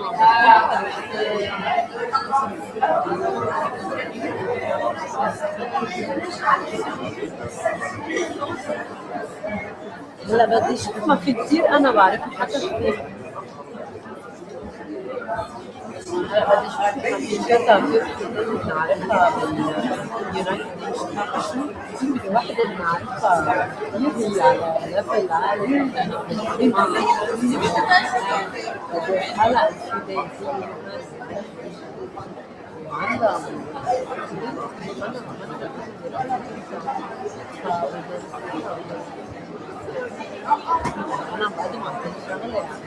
Please ask the speakers for session 1 to come onto the stage.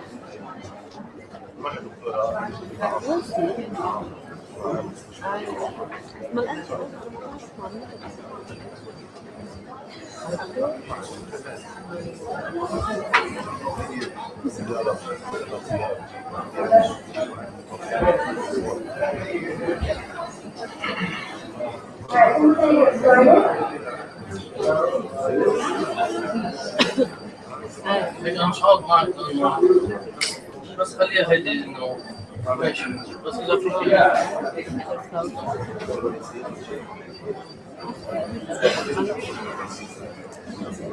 Are you ready?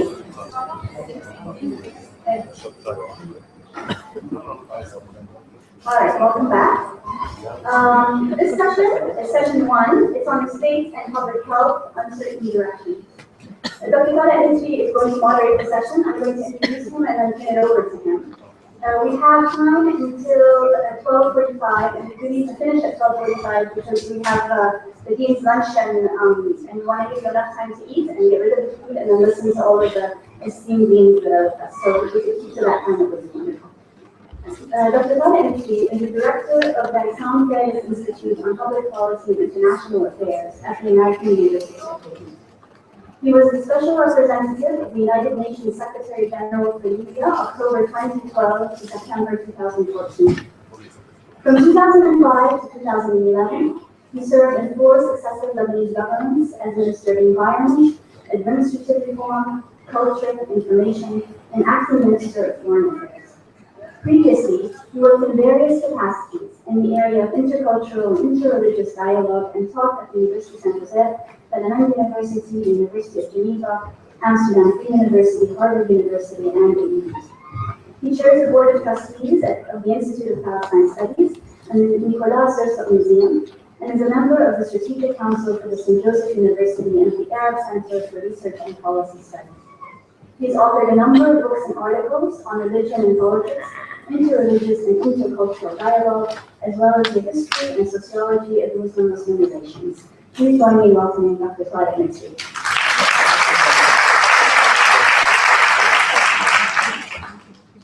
Thank you so much. I'm pleased to be here, and I would like to congratulate you for the 60th anniversary and this wonderful wide embracing conference. I'm sorry that I missed the open session, and I will be delighted to read the keynote speech of my friend Dean Wade. My role is limited to asking the three panelists to keep the time and make sure that all of you in this room, but some of you in the other room, are given a chance to put their questions or make comments.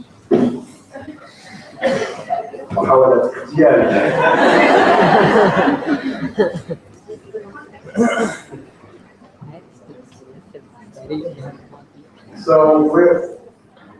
I like your euphemism, uncertainty.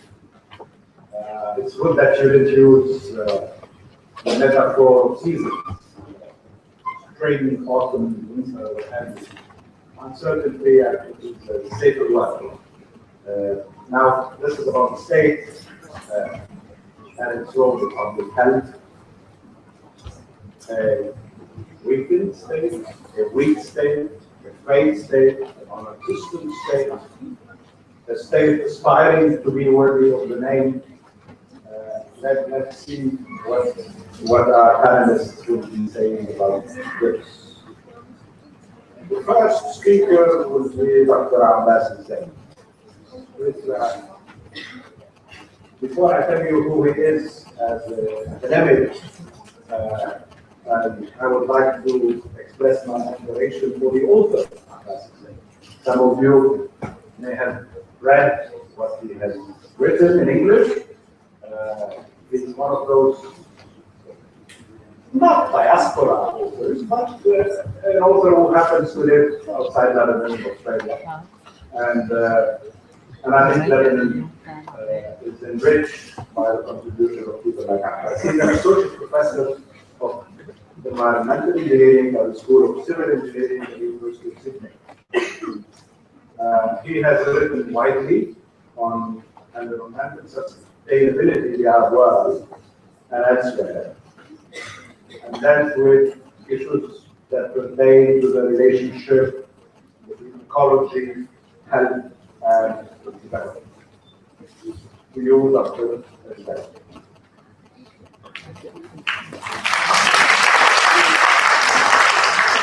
Thank you for the generous introduction. At first, congratulations to the Education Congress to be here. And Education is one of those strange organisms that seem to grow stronger and younger in time. So keep doing what you're doing. I'd like to start by inviting you to take a mental step back and ask yourself, how do you go about solving a public health problem? Let me try and answer the question by focusing just briefly on an environmental health problem with which I'm reasonably familiar. Let's say you suspect some disease is caused by an air pollution. Let's say, for example, particle pollution and asthma, caused or exacerbated, but you don't know for sure.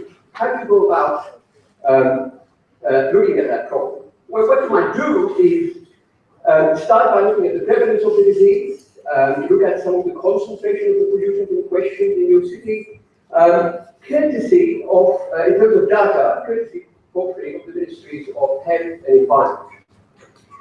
You might then try and assess the correlation by using some epidemiology.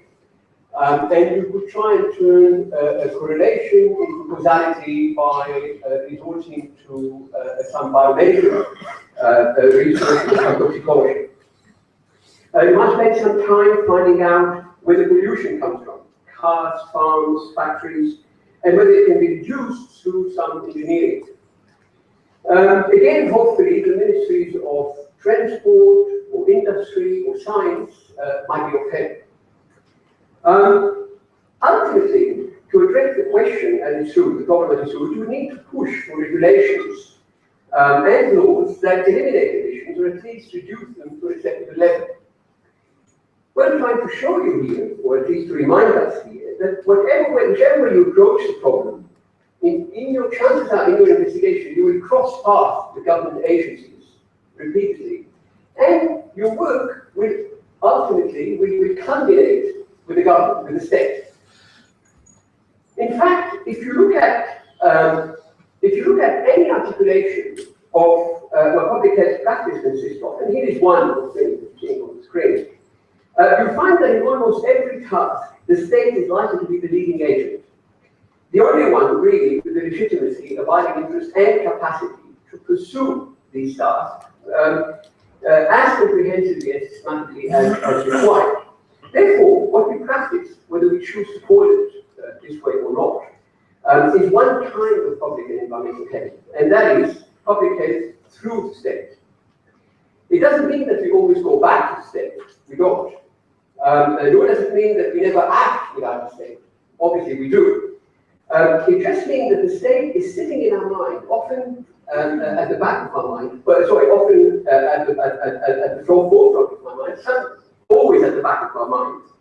And that the state and its modes of operation inevitably circumscribe and structure the way we think about public health and the way we do public health. Now, let's say you find yourself in a Baghdad slum, and you're called upon to solve a public health problem, one amongst many, I'm sure. Then the question that might teach you is not so much how to solve the problem through the state, but how to solve the problem with an absent state, at least with a temporary absent state. What if you find yourself in a group of refugees and you're trying to solve the problem? Where cross-border refugees are concerned and the problems are way beyond the state's capacity or desire, or both, here's yet another question. You couldn't say that the state is absent. There will surely be some soldiers nearby. Refugee concentrations always make states a little bit nervous. But still, you will probably have to work without much help from the state. Now, let's say sometimes the state sees things so differently that you need to act whether you like it or not so much against the state, but almost certainly in spite of the state. For example, if you believe that eradicating, this is a wonderful post, I think, by the Pilot Foundation about Bruce Eyes by domestic violence against women in Saudi Arabia. Let's say that you believe that eradicating domestic violence against women in Saudi Arabia can only be achieved by granting far more fundamental rights to women than they currently have, then you are likely to find yourself at odds with the state at some point. What about Aleppo of the last couple of years? This is literally public health against violence of the highest order, bombing, execution, and torture perpetrated by the Syrian state in this case. There's no other way of putting it. Here you are in direct opposition to the state. Palestine, under constant and systemic violence by the Israeli state.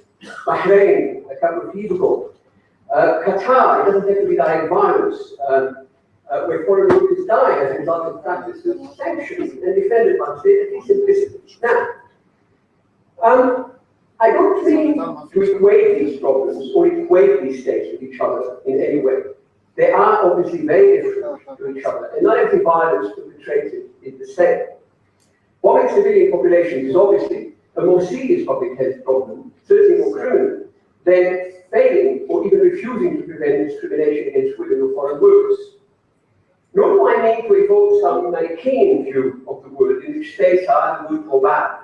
States are obviously complex, multifaceted constructs, be they the Iraqi, Syrian, Lebanese, Qatari, and so on. They hold plenty of wonderful and not so wonderful people. There are some of the wonderful people that are sitting in the audience today. States do good and bad things at the same time, good for some, bad for others, sometimes only good for a few. What I'm trying to do with these images is just to remind us that it is possible to ask different, more confronting questions when it comes to public health and the state. We still need to ask, what should the state do? But we should also ask the other questions. So how do you resolve this contradiction that the public health we practice is public health through the state, but the status of the state in our part of the world, its limitations and predispositions and ideologies often make a mockery of this model in our head?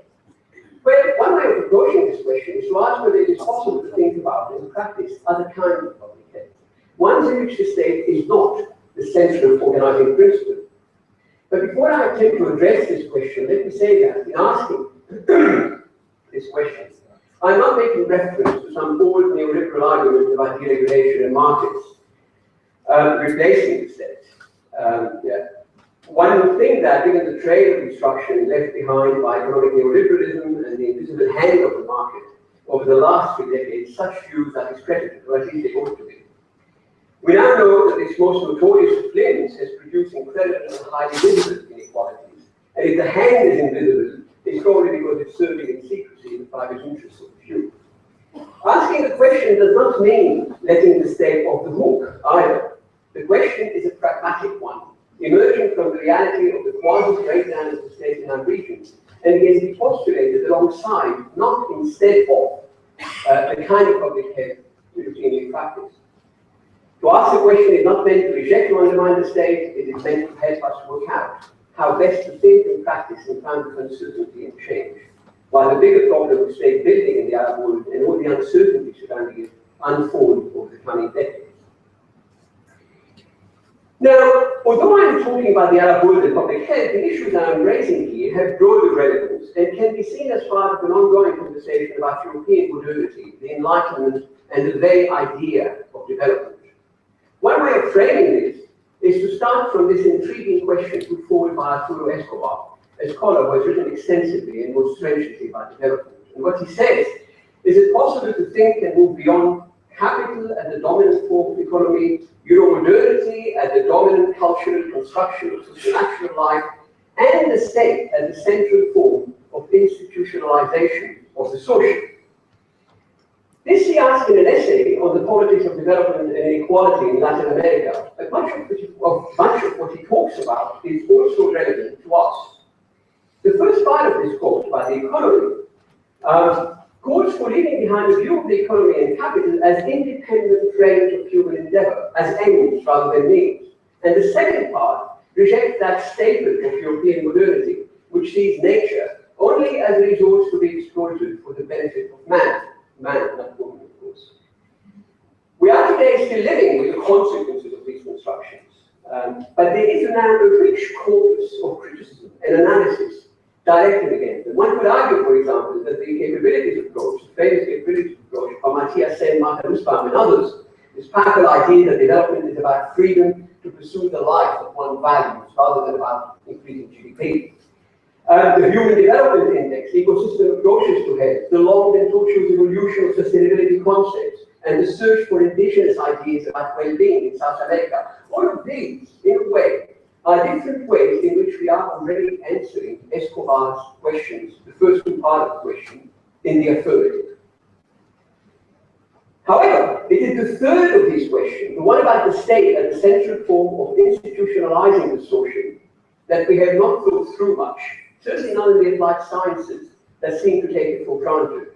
And it is this proposition that has acquired a degree of urgency in the Arab world, I believe, today. So let me go back to public health and the state. Here's the question: are there ways of thinking about public health practice in which the state is not the central organizing principle, in the sense that I described earlier when I talked about the state and public health? Let's go to the question of the practice view, because I'll spend the rest of my time available to me in the rest of addressing this question. The bad news is, as you already suspect, I'm sure, I don't have the answers. However, before you complain that I've led you to the fountain and left you thirsty, as the Lebanese saying goes, I'd like to suggest 3 places in which maybe you can look for and begin to formulate some answers. Here they are: historical perspective, geographical perspective, and other forms of collective organization. But before I look at these questions, at these lines of investigation, I have to warn you that my selection here is highly selective, limited by my own grasp of what is inevitably a diverse and diffuse literature, more importantly, across a number of disciplines. My perspective, which is practical rather than theoretical, and also the time available to me today. In other words, consider this as food for thought, more like mesa than the main course. You will see, you can tell that the Lebanese battery coming back with a little time for it to take lunch. We can think about the state historically. After all, this system, the nation-state system, has existed for barely 200 years. Out of, what, 6,000 or 7,000 years of sedentary civilization on Earth. A tiny proportion. How and why did it emerge? We can simply ask also, more directly, how did people live before, and therefore without, the nation-state? The South Americans, as I implied earlier, with their rich indigenous cultures, are certainly asking this. So how do people get their food and drink? How do they stay healthy or not? What do they do with their rubbish? That's supreme. What forms of social organization allow them to pursue well-being? Forms which we may have now forgotten or partly destroyed, but not completely suppressed. This is what I like about this picture. It has all the elements of day-to-day life, a strong sense of social organization and hierarchy, but also, if you examine individual faces, a range of negative and positive emotions. And it's Aleppo, deep to the heart of many people in this audience. I know that for a fact. Now, pursuing this line of investigation calls for an interest in subaltern history. That is, social history and history of grassroots movements. There's something called the Subaltern Studies Group, which started in about 30 years ago in India, UK, and the US, and here are some of the names of its leading light, which has this kind of interest amongst others. And it has led to some of the key studies that were done with the context of India, not the Arab world, but it has led some interesting insights into modernity, state power, and the environmental crisis. But for us, and for this kind of investigation to be practical insights for public health, we need, obviously, historians, public health researchers, urban planners, perhaps, and sociologists to work together. Not an easy feat, but fertile ground for knowledge. Another way of pursuing the question is to think geographically, not historically. What I mean by this is to examine settings in which communities live partially or totally outside the scope of the state. Clearly, the Arab world is rich with such instances, and I say rich only half ironically, given the cost we are paying nowadays for the breakdown of status, for the breakdown of state power in the Lebanon today. Studying such settings is exactly what James Scott, Sterling Professor of Political Science and Anthropology at Yale, did. Not in the Arab world, but in Southeast Asia. And one of the arguments that Scott made, or at least my own abbreviation of it, is that the state and its associates, that is, technocrats like us, reduce complex social lives and relationships to easily legible forms and data. Legible as in can be read. And Iman earlier gave a wonderful example with time, place, and numbers of what they hide, the extent to which they hide more than they reveal. So what Scott is arguing is that in doing so, what is lost is vital local knowledge and local agency, which in Scott's opinion should always be allowed to act as a counterweight to grand scheme of social change, what Scott calls high modernist ideology and bureaucratic planning. One great example I thought of Scott gives a lot of different examples. I thought one example that comes out of Beirut struck me is the way we give the street names, where there are these street names and the numbers of the French thing, but they've never caught the public imagination. But when you ask for direction, you're always given, you send past the bakery, to the left of the hospital, past the pharmacy. So what's happening here is that, of course, it's not so efficient in terms of postal service or Google Maps, but it's conveying a rich It takes us through landmarks of the social life of the place that you visit. So what does it all mean for public health? Rather than deploring, like we often do, social resistance to the homogenizing power of the state, we should perhaps take an interest in it. Not necessarily to approve or disapprove of it, but to understand the texture of social life it reflects and channel it in our pursuit of well-being. Interestingly, this echoes to my mind the work of a small number of medical and public health researchers, such as Margaret Block, Marcia Inborn, Shireen Hundy, highlighting what they call political etiology of disease and the importance of incorporating patients' own narrative of their illness in our understanding of the public health issues underlying it, rather than reducing that illness to a biological account. Again, numbers. Easy to read, but highly impoverished. How much time do I still have? 5? Okay. We can also ask, and this is my last line of investigation, what forms of collective organization can we tap into amid the absence or weakness of the state? Take the chronic power shortages in Beirut. One conspicuous reaction has been the proliferation of privately operated local power generators that use the public grid to supply locally generated power in a neighborhood or building for a fee. Now, the effect is often less than ideal. The cost is high to the consumer. The air and noise pollution are often nasty. And the businesses usually operate as little territorial monopolies. Not great.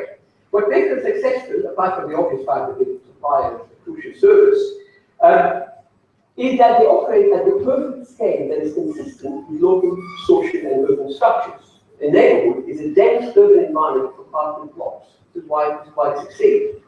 Can we learn from this? Are there ways of starting from indigenous urban and social forms, apartments, streets, neighborhoods, clans, mosques, to create more benign, not-for-profit initiatives that might help us in pursuing well-being? Also, what forms of larger-scale support structures at city, regional, national, international scale can best help such initiatives start and flourish? The answers will no doubt be different for different contexts. Of course, sometimes the answer may simply be that no such a thing is possible. That perhaps we are too invested in, too locked into centralized forms of self-service provisions and political structures, no matter how dysfunctional they may be. Too invested for this kind of local initiatives to have an impact. You know, large power stations, centralized water and waste management, and so on. On the other hand, 3 facts I would like to argue may suggest otherwise. First, we are going through an ecological crisis in the Arab world. And it's been documented in a lot of places that we can't keep doing the way we think that we're doing it now. It's a simple fact. It's a matter of survival. But also, second, on a more positive note, the rise of complex social and virtual networks driven by technology present transformative possibilities of decentralization that we are yet to adequately tap into. But also, there are success stories. One famous one is the SIWA, and our Indian colleagues will talk to us about this much more than I can, of course. The Self-Employed Women Association in India is a small organization in 1971, which started as a result of the interaction in Ahmedabad cloth market between an activist of the Allahabad and a few articulate female cart pullers and head loaders suffering from a complete lack of interest in their condition by the state of Gujarat or by the federal state of India. So under that, SIWA became a national organization which now has millions of women out of poverty. Now, I would certainly not call the Palestinian refugee camps in Lebanon a success story to emulate as such. However, they do provide a fascinating example of survival against the background of violence and disadvantage. But also, if you read one particular book I've been reading recently, which I'm referring to it, Julie Petty's fascinating account, amongst others, incredible adjustment and creativity in social organizations and the built environment. And that responds to how much freedom the camps had inside, how much there is coercive present by the state within and outside the camps. So if you cover from 1948 until today, there's been a lot of variability in this. Islamist organizations are another interesting example. Hamas, Hezbollah, especially in the early days of the formation, but also the Muslim Brotherhood. These are typically presented in the West as examples of tightly Islamist organizations using welfare to further their own interests. There is some truth in this, I'm sure. However, this interpretation hinges on a forced essential separation between the organization in question and the respective grassroots base from which it has emerged and of which it is part. Another way of saying this one that has at least as much validity, but is really forward, is that these experiences of non-state welfare are the outcome of indigenous energy amid the absence of hostility of the state. And alternative forms of collective organizations, which have found for social and political expressions. If you choose to see these experiences this way, then you might find that there is something to be learned from it. Now, let me conclude. A number of crises are playing out in the Arab world today, some more violent than others, but all with far-reaching consequences for our future and the future of the world. Our best hope, I believe, still lies essentially with a wonderful idea from the Enlightenment, that it is possible to improve the well-being of mankind and womankind through human development, better education, health and employment for all, universal human rights and dignity, that it is possible to build benign states who treat their citizens with respect and whose legitimacy derives exclusively from the extent of their success in pursuing these goals. We may turn out to be wrong. This hope may turn out to be misplaced. And what we may be witnessing today in the Arab world is yet another slap in the face of this belief. Only time will tell. But even if we write, and this most elusive of idea proves to be well-founded, as Ivan his son, the question that he asked him. Even if this proves well-founded, that we can build for ourselves such a future, still it won't happen tomorrow. And in the meantime, we owe it to ourselves and to those whose lives we are trying to improve to keep our minds open to other possibilities, other ways of doing things. Thank you.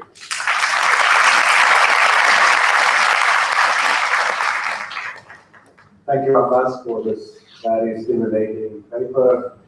You have framed many of the issues that will be debated, I think, throughout the conference. Thank you for your interactive method. The second speaker will be Dr. Nasser Yassin. He's a colleague of mine and a good friend. He's the director of research at the Institute for Public Policy and International Affairs, and an assistant professor at the Department of Health Management and Policy at the Faculty of Health Sciences here at AUD. Dr. Yassin has advised a number of international organizations, with Habitat, the rest of the UN acronyms that you will know, as well as governmental and non-governmental organizations for issues of social and human rights. His research and practice interests are mostly in the area of social and health. Thank you.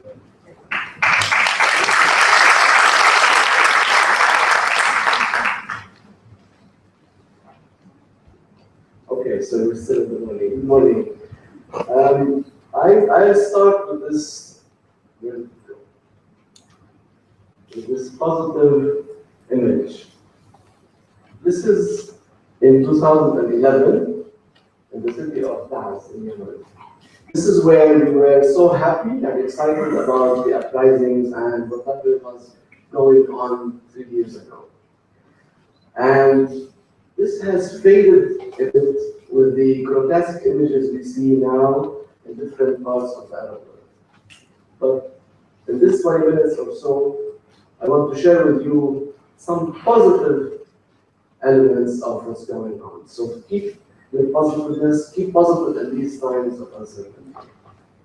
So what I'll talk about, this is a reporting on a study I'm doing on how Arab civil society organizations are operating in the current times of uncertainty in the region, and more in particular on their ability to influence policy-making processes. I will start first with unpacking this notion of uncertainty. I think we had a lot of discussion about this notion of uncertainty in the morning, but I want to unpack it further. And in particular, how the Arab civil society organizations are actually acting or reacting to the uncertainty. And I look at, within this spirit of this panel on the state of public health or public health of the state, on the civil society-state interaction or relation during these times. This was based on semi-structured interviews we had with key CSO leaders and experts in the field, focusing on 4 Arab countries that went through the uprising, that witnessed uprising, namely Egypt, Libya, Tunisia, and Yemen. And the interviews were mostly with those Arab CSO leaders, where we focused on their perspective as CSOs on the changing role of society, civil society, and how they're interacting in the policy-making process. I will first spend a couple of minutes on unpacking this notion of uncertainty.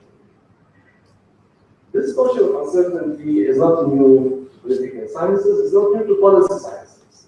Colleagues who work in public policies or health policies know that in policy science we deal with a lot of uncertainty. It refers to the unpredictability that's present in any democracy, in any state, in any polity. We have the notion of unpredictability. Now, in transitional politics and transitional democracies, this is, very, clear, and this is due to this newness of the system. We're moving from an old regime to a new regime, so actually we will definitely go through this notion of uncertainty and this unpredictability.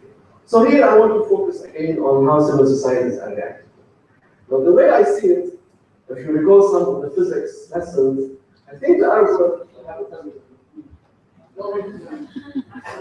this state of moving. Okay, so we're going through this state of moving like a pendulum. You think so? No, I don't think this is the true story. I think this is the story of the double pendulum. This is how the Arab world is going now. This is how the Arab society is going now. So we're going through the double pendulum, and this is anyone who studies physics or read physics understand there is something called double pendulum. We define it speaking here. We're going through this crazy, chaotic movement of the double pendulum, as we see now in many places of the Arab world. But at some point, the pendulum will rest. At some point, the pendulum will reach the point where we will have some stability and something. At least that's what I believe. So how CSOs are reacting to the pendulum? First, why CSOs were not effective until the uprisings. We hear a lot about civil society organizations in the Arab world, about their activity, the number before 2011, a lot of money put into democracy, into civil society, development and so on, and they were not quite active until the pendulum started to swing in this chaotic manner.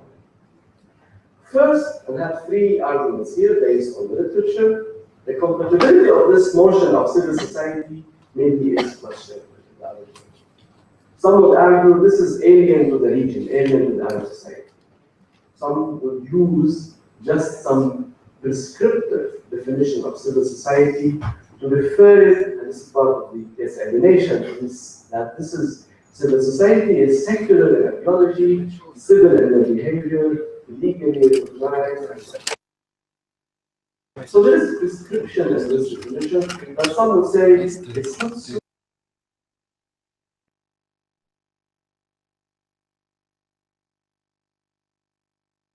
Islamist groups.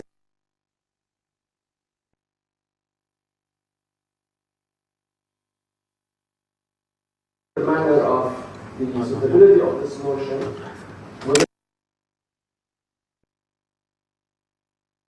المجتمع الأهلي, which is a more communal, communitarian.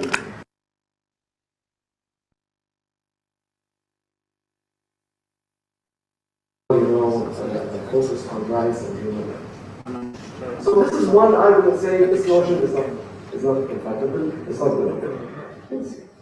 The second one is actually someone who say that civil society organizations throughout the many years of dictatorships in many of the Arab countries, they were crippled.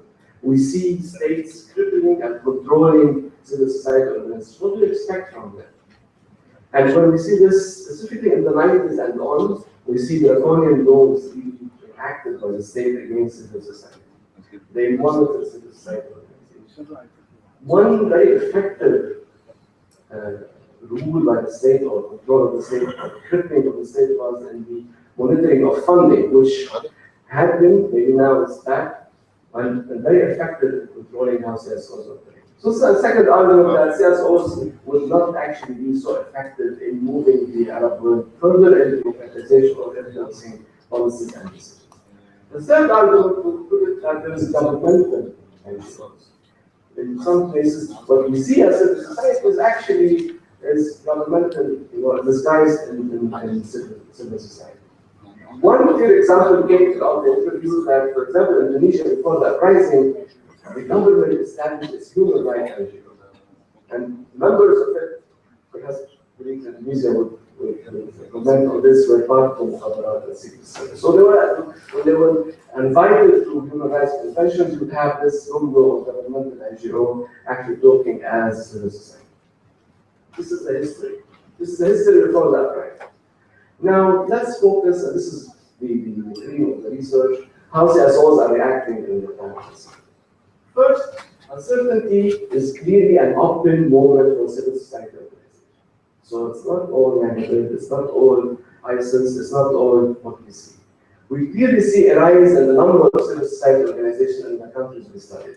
In Libya, as an obvious example, I know Tariq would have some comment on that, but the number of CSOs has gone just after that rising, and before the Gaddafi regime, from just 22, and those were the Gaddafi family run NGOs, to around 3,000. This is good or bad, but this is an open moment for civil society organizations, and we see it coming in this moment of uncertainty. Tunisia, the first Arab country to go through uprising, also we see the number also increasing.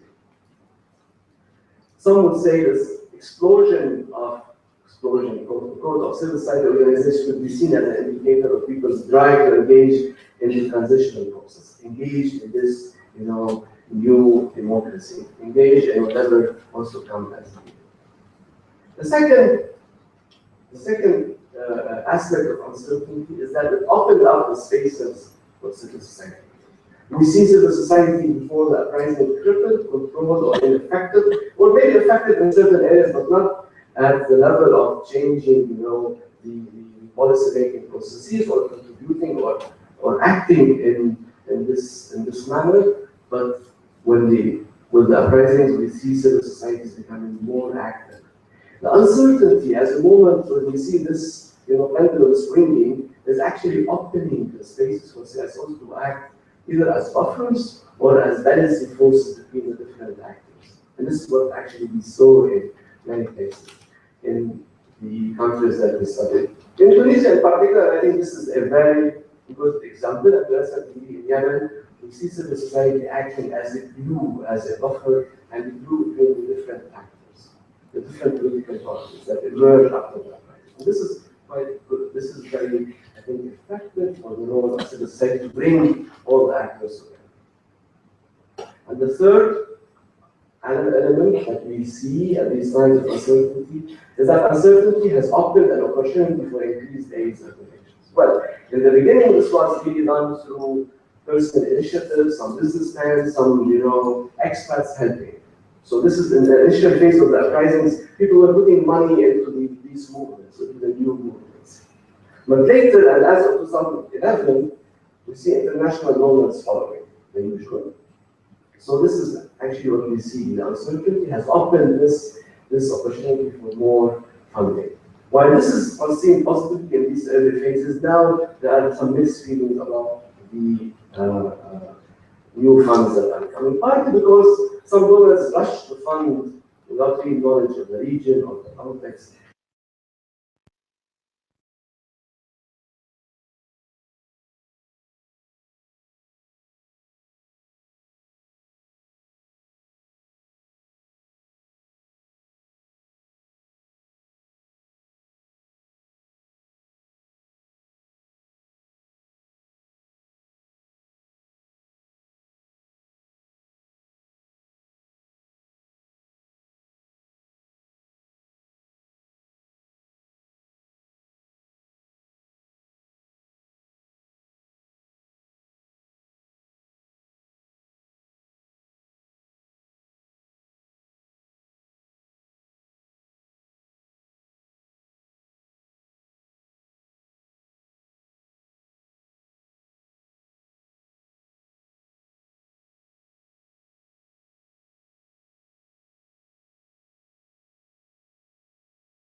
and design mental health and gender-based violence programs. Thank you very much for being here. I'm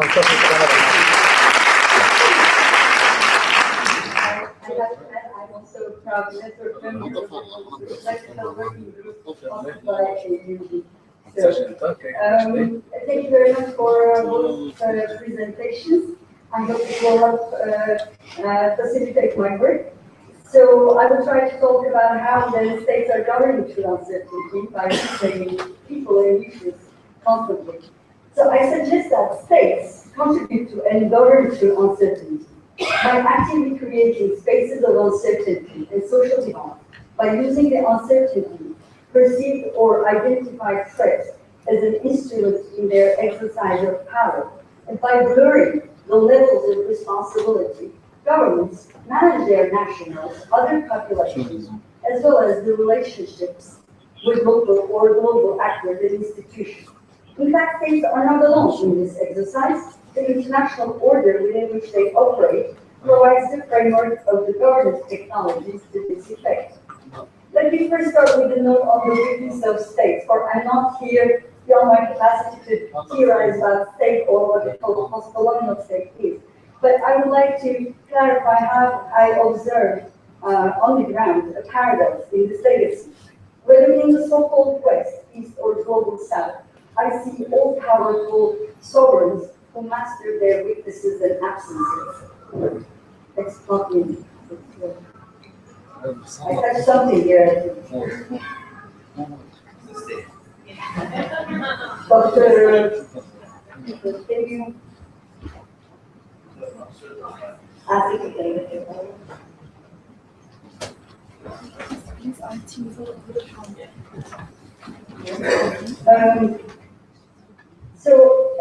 They master their weaknesses and absences. States oftentimes take the post-colonial critique and the critique of Orientalism at its face value as a political token for exchange.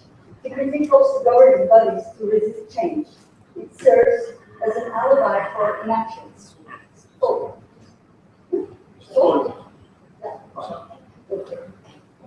It serves as an alibi for inaction, an excuse not to fulfill their duties vis-à-vis their citizens and other populations towards which they have prescribed obligations. I believe the wisdom of Partha Chatterjee is useful here to understand the government technology. Chatterjee conceptualizes citizen versus population as a reflection of two forms of governance. Whereas the legitimacy in the exercise of the politics of citizenship is characterized by participation to sovereignty in an idealized world, the politics of populations is a matter of governmentality, in the sense that the legitimacy of the sovereign is secured by the claim to administer the well-being of the population. Governmentality's strategy is to categorize the populations into manageable segments, like to turn them into data and numbers, as targets of their policies. So thus, he also suggests that this will release the governing bodies from the normative burden that the citizenship framework would imply. In this sense, the international order can precisely be considered a system of governmentality, operating at a global level, and in the absence of a citizenship framework. It defines the political form available to the target populations or target policies. Unlike Chatterjee, I would however argue that the normative burden does not just disappear. On the contrary, the question of who will carry the normative burden becomes a constant negotiation tool in the international order. The burden is shifted, pushed back and forth between sovereigns, the global international system, what is called international community, to civil society, to NGOs, and finally, communities, who most of the time carry the burden. Normative burden is thus diffused in the system as a source of permanent tension and uncertainty, and maybe this is the key moral dilemma of our times. Didier Cassin offers us a moral ethnography of the global governmentality and tells how it is embedded in the international order. He says humanitarianism has become a language that inextricably links values and affects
the sources of uncertainty, the very issues of concern for us, such as violence, famine, rape, occupation, displacement, epidemic, disaster, these issues are all transferred into the language of threats so that the order can act on it. So how many people are reframed and Dr. made, well, so eloquently told how the person is a multi-layered identity. Actually. So as governance then becomes more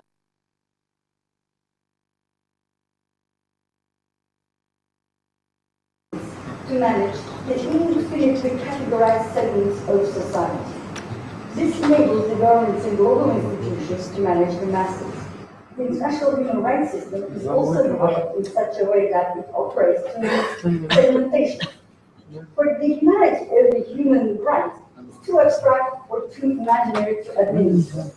Thus, in order to claim rights, recognition, protection from violence, or entitlement, one has to fit into a manageable population category, such as refugees, reframed as refugees, women as a construct, children, women and children, women and girls, patients, religious groups, survivors, minorities, indigenous people. The list is long. And the latest I have come across is the human rights of the African grandmother. And believe me, they have a claim. This segmentation feeds in parallel the fluidity of identity, the permeability between layers. Refugee children easily become children in the street, and then are reframed as criminals, eventually terrorists in the eye of the governments and public opinion. A patient is likely to access care as a destitute category or vulnerable, or by virtue of belonging to a specific sect or religion. Being sick or having a health condition is not enough to access care. Keeping the health sector and medical care as a somewhat neutral, accessible space is increasingly complex in complex situations. Preserving patient confidentiality and access to sensitive data becomes key elements to realize protection for civilians and preventing the politicization and manipulation of personal and medical data is a major challenge for public health systems today. So,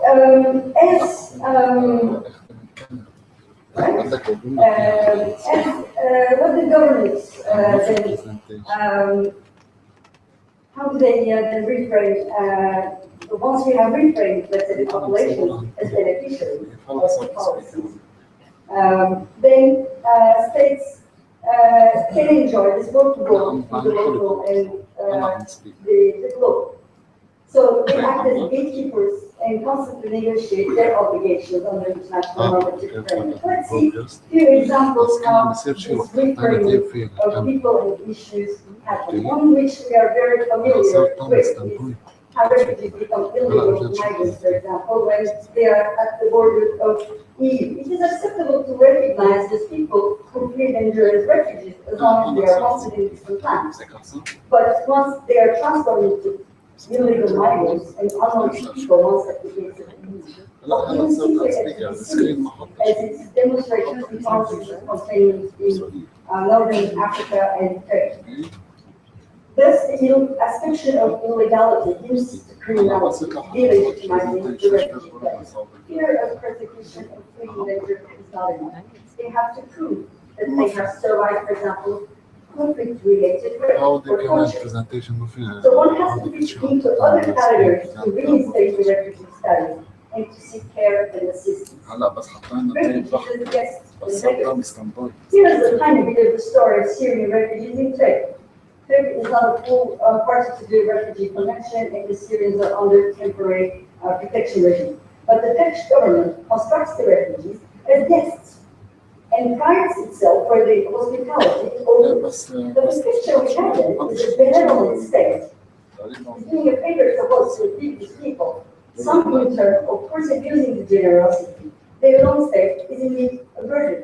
This construction fails to address the social tension between host communities and the refugees. In fact, political authorities and local officials often encourage hostility as a matter of populist politics, or preferential treatment of different refugee groups, such as the Sunni vis-à-vis the others, determine the conditions of access to services. Large percentage of refugees who are not included in camps are excluded from health and education services. So in the humanitarian landscape, ما انت رسلت له شرجيرو؟ قلت لك لقيت انت غلط. contaminating the sanitized bourgeois urban spaces. ليه كان بيقول لي Humanitarian access and care providers, how the governing technology deal with it. Bahrain was rightly mentioned. We know how several medical staff providing care. Following the desert-like protest, the government was and changed their whole policy and legislation regulating the activities of medical.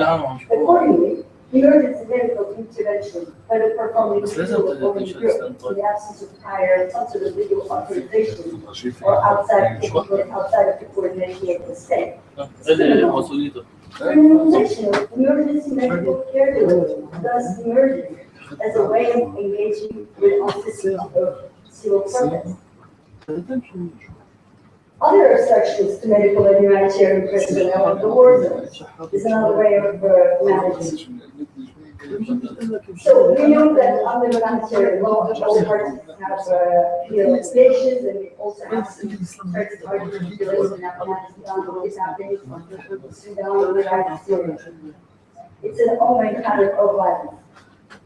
However, the states have played their role in creating this environment of insecurity and hostility towards humanitarian workers and health staff.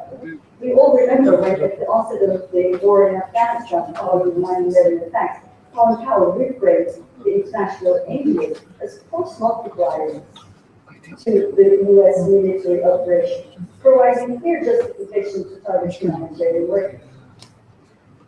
Turkey, repackaging itself as a humanitarian state, Turkey is holding on to its tradition of hostility to human rights humanitarian organizations.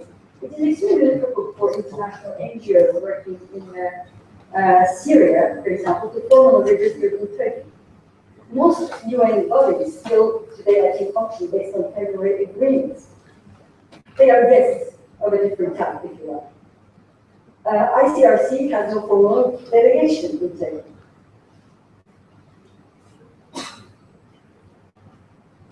Similarly, the Syrian government hampered before the war and during the war the actions and registration processes of the organizations. So registration processes function as a strategy to manage and control humanitarian aid and independent witnesses. Darfur is another case, of course. It's one analyst is it was one of the biggest advocacy campaigns probably around the Darfur crisis. And one analyst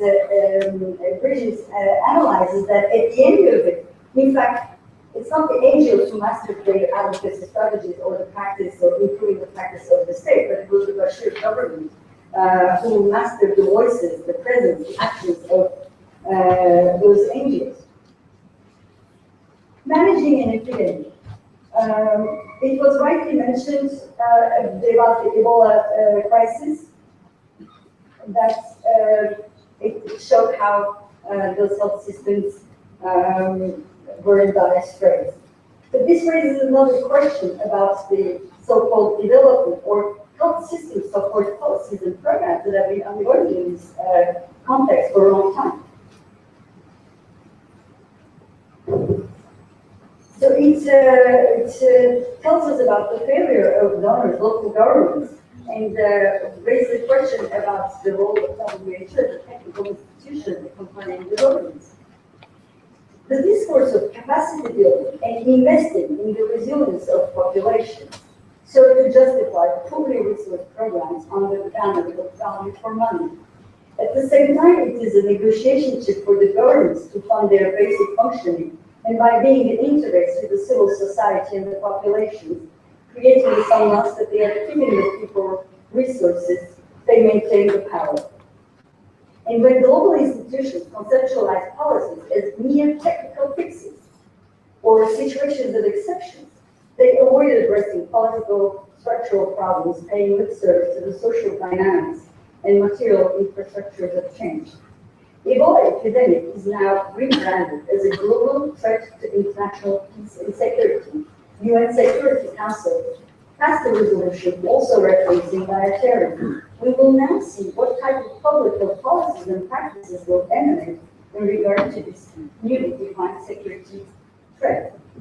Until recently, as per my perception goes, in order to showcase the importance and scale of the issue, one had to make the case that it is a public health concern. Academic articles, NGO project proposals, policy documents started with statements that said gender-based violence is a public health issue. HIV is a global public health concern. Even war was reframed as a public health concern. I have the impression that this trend is over. This translation is losing its power. Today, we need to translate this issue into the agendas of peace, security, or global justice to tap into attention. Okay. So, it was mentioned how framing issues brings also simplification, and which is sometimes most needed, especially in the public health. It creates, protocols for treatment, guidelines for action, but it also shadows the power relations, inequalities, and the availability and quality of space for participation.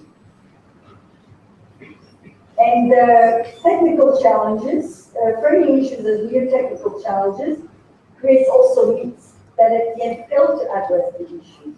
If the conflict ends, rape will end. If we bring people into the International Criminal Court, we will fight impunity. Aren't we?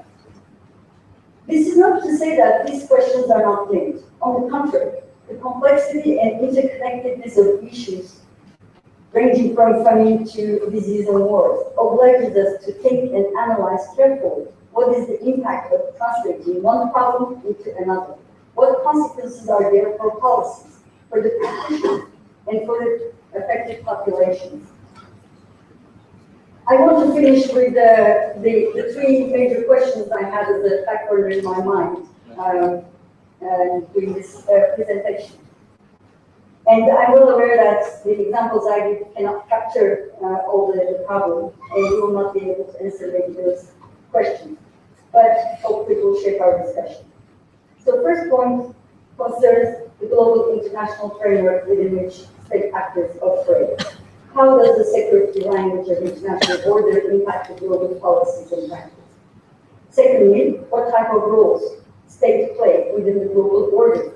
How do they impact the practice? Acting as non-promoters, sometimes, oppressors, duty bearers, gatekeepers, sovereigns, and humanitarians at the same time. And last, what type of roles and social agencies are available for the people? Citizens or beneficiaries? Refugees or survivors? Or women and girls?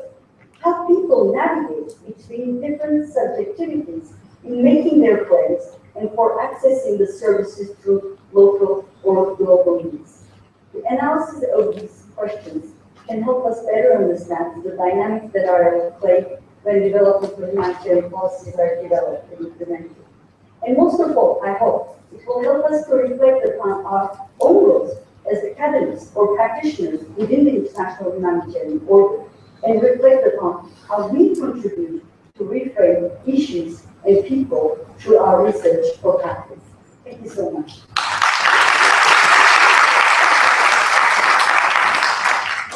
Teşekkür ederim for this informative presentation and for the questions that you raised at the end about thought-provoking, and I would be with the conference for the sessions to come. We've got 30 minutes left for discussion. You might want to ask questions, you may want to comment one of the speakers. The floor is yours.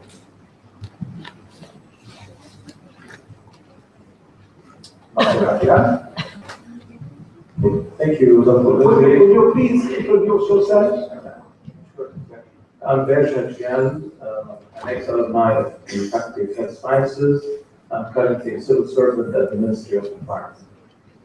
I want to stop at the comment of Dr. Yassin regarding the NGOs that are run by the states under the cover of the intelligence agencies. Now, the state is all its arms, the politicians, the administration, all its arms. There's a very important arm that runs the show that is never under scrutiny for public health issues or for any other issue, which is basically the intelligence agency. Who assassinated Kennedy?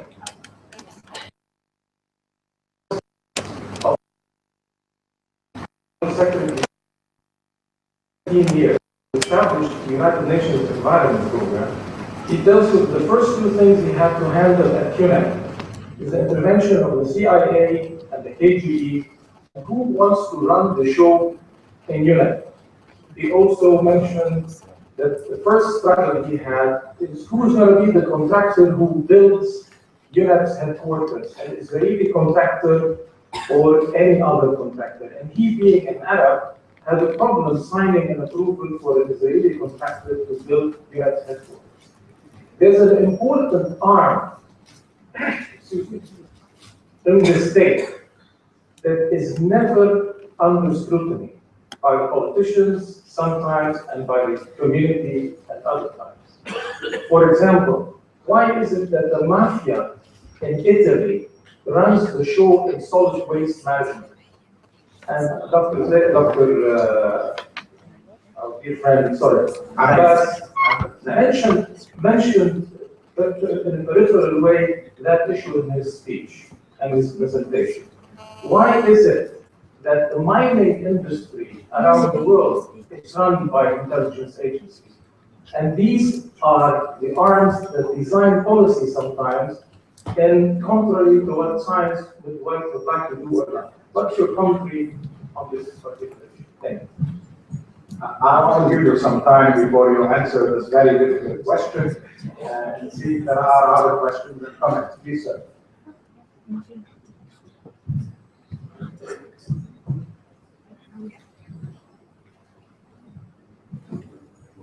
Dr. Ahmed Al-Mullah from Qatar. Just I start with Brother Yassin, actually, where he's in, there is no hope with SARS and Nun. Do you think, actually, after democracy is going and taken by military this step, there is any hope to restore this again after a lot of pressure, either from neighboring countries, because they try to keep the seat. They don't like to see any democracy in our area, and Western pressure where they try to restore or keep Israel, actually, we can say it this way, to give a pressure to military government if needed. Do you think there will be can restore again the level of democracy in the area? That's one thing. And for our colleague brother Yassin, actually, that's 2-3 issues actually. You try to compare two parties with the Brotherhood and Hezbollah, where they have two different ideologies, I think. So that's unfair to compare both. You show us example of Syria and Bahrain. Syria, we can say, is one dictator government or leader compared to the Bahrain, where the people live in very comfortable life. Even during the uprising, I don't know for what, yeah. Bring the food, shisha, smoking, doing everything during the uprising. Are they not asking only to leaders for the benefit? They will know the pressure by outside political government to go for this uprising, actually. Even if I am uprising in my country, I have to show for my government support for my people, not that take flag or picture from other country for democracy. That's not democracy. That's political pressure from other country for damage this country. For the last question or comment, actually, in Qatar, you mentioned about the labor. There is maybe some of them, yes, in bad situation, but if you go for most of them, actually, they live in very good condition Not only because the government supports, even the people support this thing, and they have the right actually. Maybe a few of them, they have a problem with the labor like everywhere, but most of them live in better way, better than many residents in their country actually. That's the honesty. Also, we know because after Qatar winning the World Cup 2022, a lot of pressure came in from Arab country and from UK because lost the winning of the hostess of the World Cup. They start to wait for the media to raise this issue again and again. So unfair to compare this to another country. Thank you very much. Please.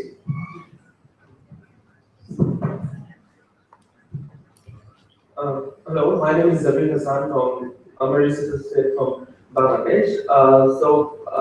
The question is to Dr. Yassin that after this uprising, the sheer number of CSO are increasing. So another thing is whenever this type of social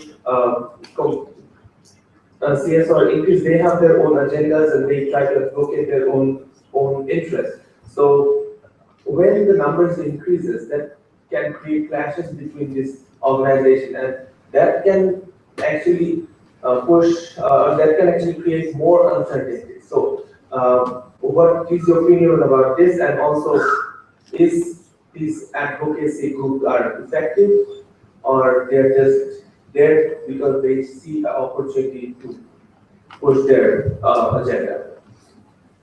You know? Yes. I speak very loud. It's better to have the microphone.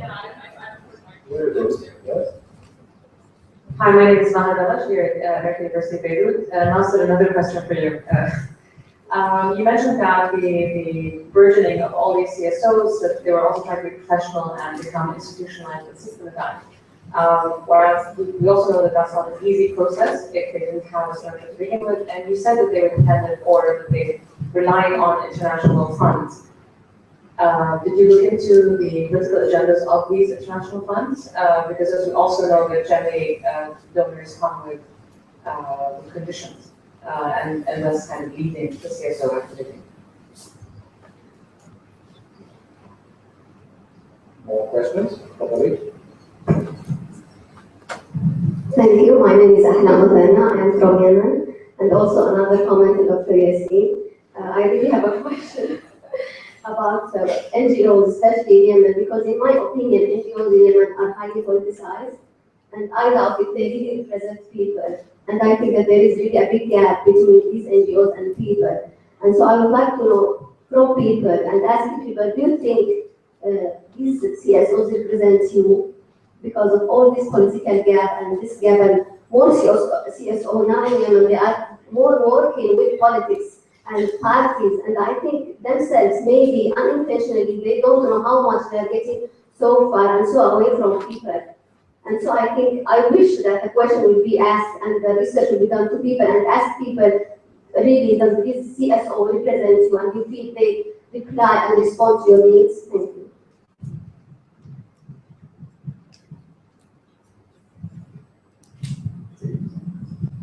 My name is Former School Public Health, Vietnam. So I'd like to add one more comment on the factors that contributing to contact uncertainty is the corruption. In the country like Vietnam, we have a quite stable political situation, but I think that corruption is a very important factor that contributing to public contact uncertainty, and in particular also affected allowances. For example, the drug price, a lot of things that public-private partnership also contributed to uncertainty in a country like Vietnam. And I think the role of CSO is also important in detecting the corruption. But I mean, we see in Vietnam that the role of the journalists, the news, TV news, the newspaper have been important in contributing to solve the corruption and stabilize the situation.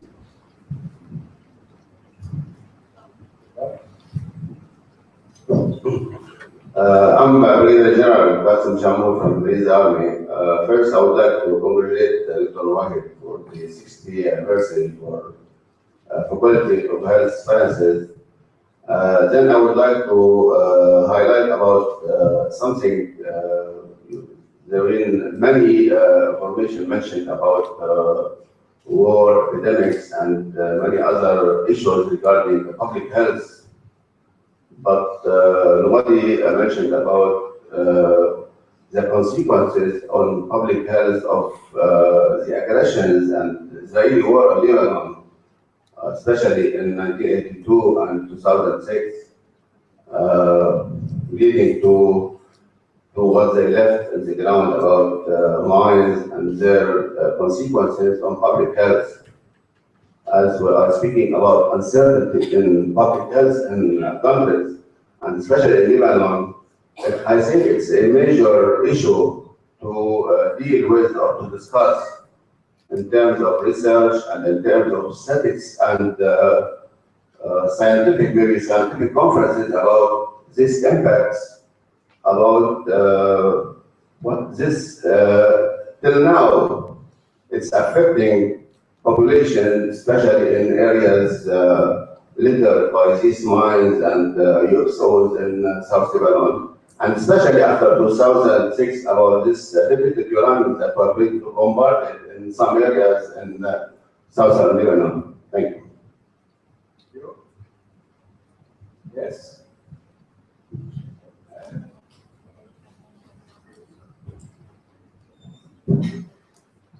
Hi, I'm Dima Zayat from Almeria, and I'm an alumnus of Apex also.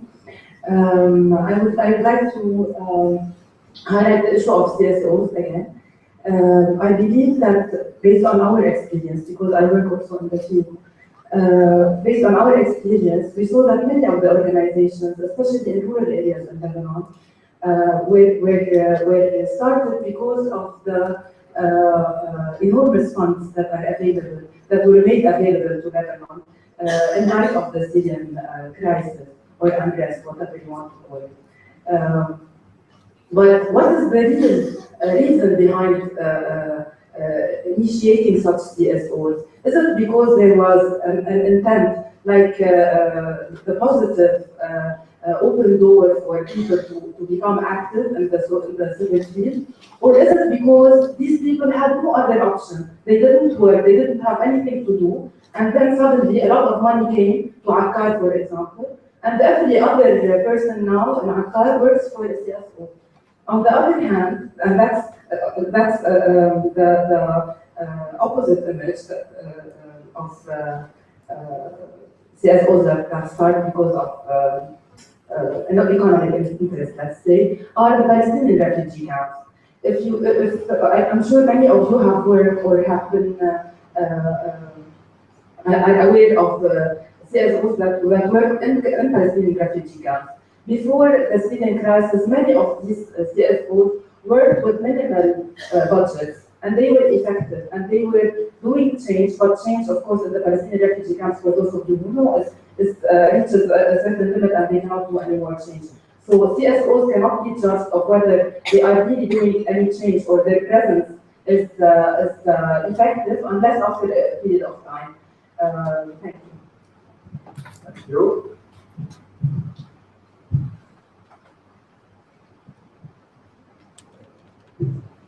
Another comment, Nasser. Smart Zaytoun from Libya. My comment really is, I'm glad that you mentioned the example of the social and civil society organizations in Libya. And over the past few years, we've seen that willpower and the good nature of these organizations diminish with the absence of the state. I'd also like to say from Tariq, maybe with his experience there as well, what do you think, my question is quite simple really, what do you think that the international community and the agencies working in Libya can do to further support these civil society organizations? Go through it.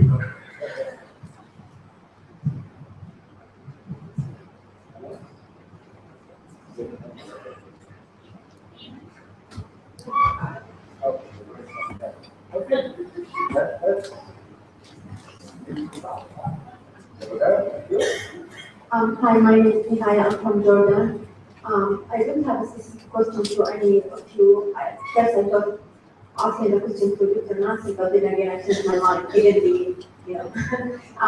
When I saw the picture that you showed us about the flags of the, like the countries that had the crisis, I was wondering, okay, where is Jordan? So, I know that, when I wanted to come here to see that what are the main things of this conference, I knew that I expected that it would be for people who are in crisis, like the people who are refugees or in disasters. But then again, listening to all of your presentations and having been participating in the risk cabinet for the last couple of years, I'm just wondering if you're considering the people who are hosting those refugees, the individuals, for example, I'm speaking of myself and my family, and I'm sure lots of Jordanians having the same issues regarding to mental health.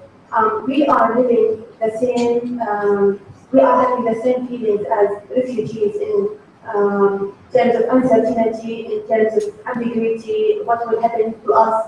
Could this, revolution be in other country and all these things? Maybe the emplacement and the displacement that we've talked about, the last couple of days. Maybe I want to go to Australia, for example, to have a safer lives for myself and my kids, So this is the other side of the story, the flip side of the coin. So just a comment. I don't need an answer right now. Just for all of us to think about. Thank you. Okay, thank you. There is a lot on Nasser's plate. One word on Libya before I pass it on to you. I have a great deal of appreciation for the courage of many CSOs in Libya, and I've lost, as Nasser said, some of their leaders, and mostly women leaders, were killed as they were struggling to promote the values that are shared widely by NGOs. Having said this, I always have three questions about the Libyan NGOs, and I used to be very frank with them. One is, why is it that all these NGOs are not homegrown? Libya is a rich country. All of them are donor-driven, 3,000 or more. They're all funded by the European Union, all kinds of American organizations, some known, some unknown, at least to me. That's a question I can't raise. The second question is, does the proliferation of NGOs in a country like Libya, more than 2,000, maybe 3, in a fragmented country, the proliferation of CSOs adds to the fragmentation rather than help in reuniting the country. Fragmentation of the elite, which is one of Libya's major problems. You have an elite that is torn apart with all kinds of activities. And the third question I always put to the CSO organization, why is it that they don't deal much with two most deficient systems in Libya from Gaddafi's legacy, health and education? They're all into human rights and women empowerment, which are very important, but it's next to nothing in the realm of health and education, and even less in mediation, national dialogue, which is what Libya needs most. So if now the CSOs in Libya are becoming a little, unfortunately, irrelevant, it's partly because of the repression, and some of their leaders were killed, but partly because of their inability to play the role. I'm not comparing, I never compare, although I'm often accused of comparing Libya with Tunisia. But Tunisian CSOs have another history. They were able to impose on the political actors the dialogue and political conference. They succeeded in the process of transforming themselves from NGOs into major actors in the country. And I think this is the test for CSOs everywhere, including this country, where there is a proliferation of CSO. How much do they weigh in the political process? I have no idea. Do you? Well, this is 7 minutes. Oh, I think it's. First, Verge, I mean, it's good that we remember it because of the secret police and secret service. I think, like any other state, all states have armies, right? They have ways to run their business, control, maintaining order, etc. So the secret police, the secret service, is part of it. Unfortunately, in the Arab world, this has been one of the most effective forces in maintaining control, right? Now, in places where, and this is from Turkey, the deep state. I mean, I love this notion. The deep state, where we have a deep state like in Egypt, the jihad al-Istikhbarat is an important element of this deep state. So it's used in maintaining ground order, in exerting pressure, and so on. So I mean, this is, I think, needs to be qualified further, but we see it in all states. Now, about your question why we need to study the Mukhabarat, I think this is a good question. Maybe we could, at IFI, study the effect of this. Now, this brings me to the question on Egypt, right? You asked me a question on Egypt and how the military, was it about the military and if it's able to, under pressure, to maintain or to regain or to regain the civil society some freedom and something more. I think, and this is again from a good, great person, I really respect Saad Ibrahim. Saad Ibrahim, when I saw him, when I reviewed him, and whether you like it or not, I mean, I'm going to give the what he told me as an anecdote. He told me that in Egypt, I'm not going to comment here, can comment on this. We had two moments in the history of Egypt where we had the people going to the streets. That was in 1919 and then in 2011, right? Where really it was a popular offensive that wrote the history of Egypt in the And after 2011, we had a lot of people going to the street. 2011, 12, 13, and on. Now, of course, it might be controlled by the military for some time, but people broke the walls of freedom and broke the barriers. And I think I clearly said that the civil society believes that they can actually go to the street and do a demonstration. They might be controlled. They might be actually have a draconian law to control the movement, but I'm optimistic that whatever we see in this momentum that was gained in 2011 and on, it won't end at the current stage. I think we have to be patient and things will be positive in the coming years. About the number of CSOs and colleagues in Bangladesh, I think your experience in Bangladesh where the civil society. Sorry.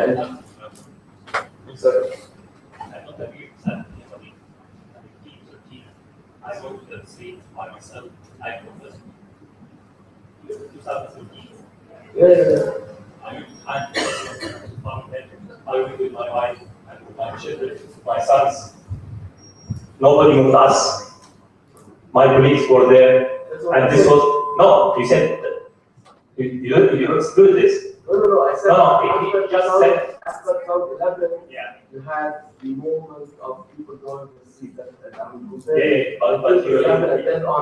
you focus only on 11, but excluded 13. Okay. This I don't see any difference from what we went to the street. We changed the regime, we rejected without any power on us. Okay, I have many colleagues there in the streets. I mean, my sons were there, and all our families. Okay. We'll get to this in the break. You misread me. I said the two moments in 19 and 11. And then 11, 12, and 13. We're not going to 12. I think the number of CSOs is a fact at the moment. Maybe it's more driven by some cases, but this will settle in few years. This will settle in terms of having networks, of creating a coalition of NGOs and CSOs. this is natural when you have no CSOs, and suddenly it's an open model. So yeah, of course we have CSOs. About people in the agenda of the donors, no, we didn't study this one. This was the first, scoping research on understanding the CSO leaders. But CSO leaders commented on the role of donors and then critiqued them. And they're aware of it. Some CSO leaders are actually critiquing this, half-baked, way of doing this and funding. About, I think, nice, very attention, I think answered your detail. And the comment on CSOs are come into not study Lebanon, but I think CSOs are taking the gap in employing people. I think this is a good about Jordan and chat on this.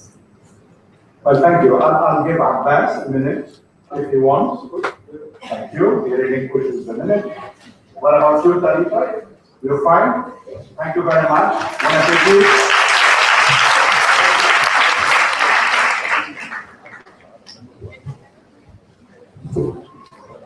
Thank you, Dr. and all of the panelists. It was an excellent session. Just before you go, so I can tell you where we're going next. One, I was remiss in not mentioning that Deep Bessan, who was a member of the panelists, wasn't able to come at the last minute, and we missed her presence and as well as an interview related to panel already. So the panelists is reminded. We're going down to lunch. It's downstairs right on the first floor. All of you, of course, are invited.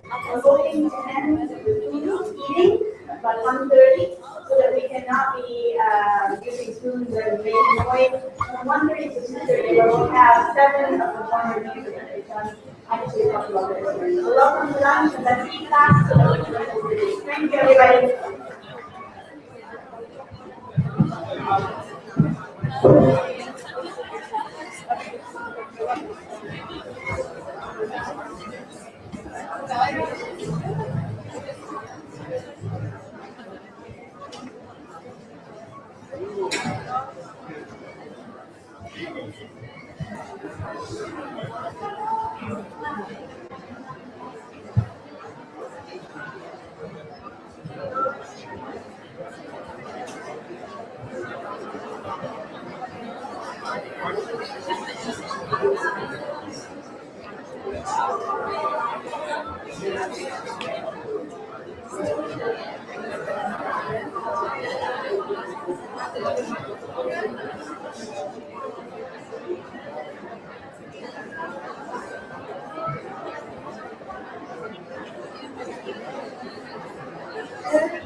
لأنه مين صار الغلط. Okay, now session 3 market presentations. The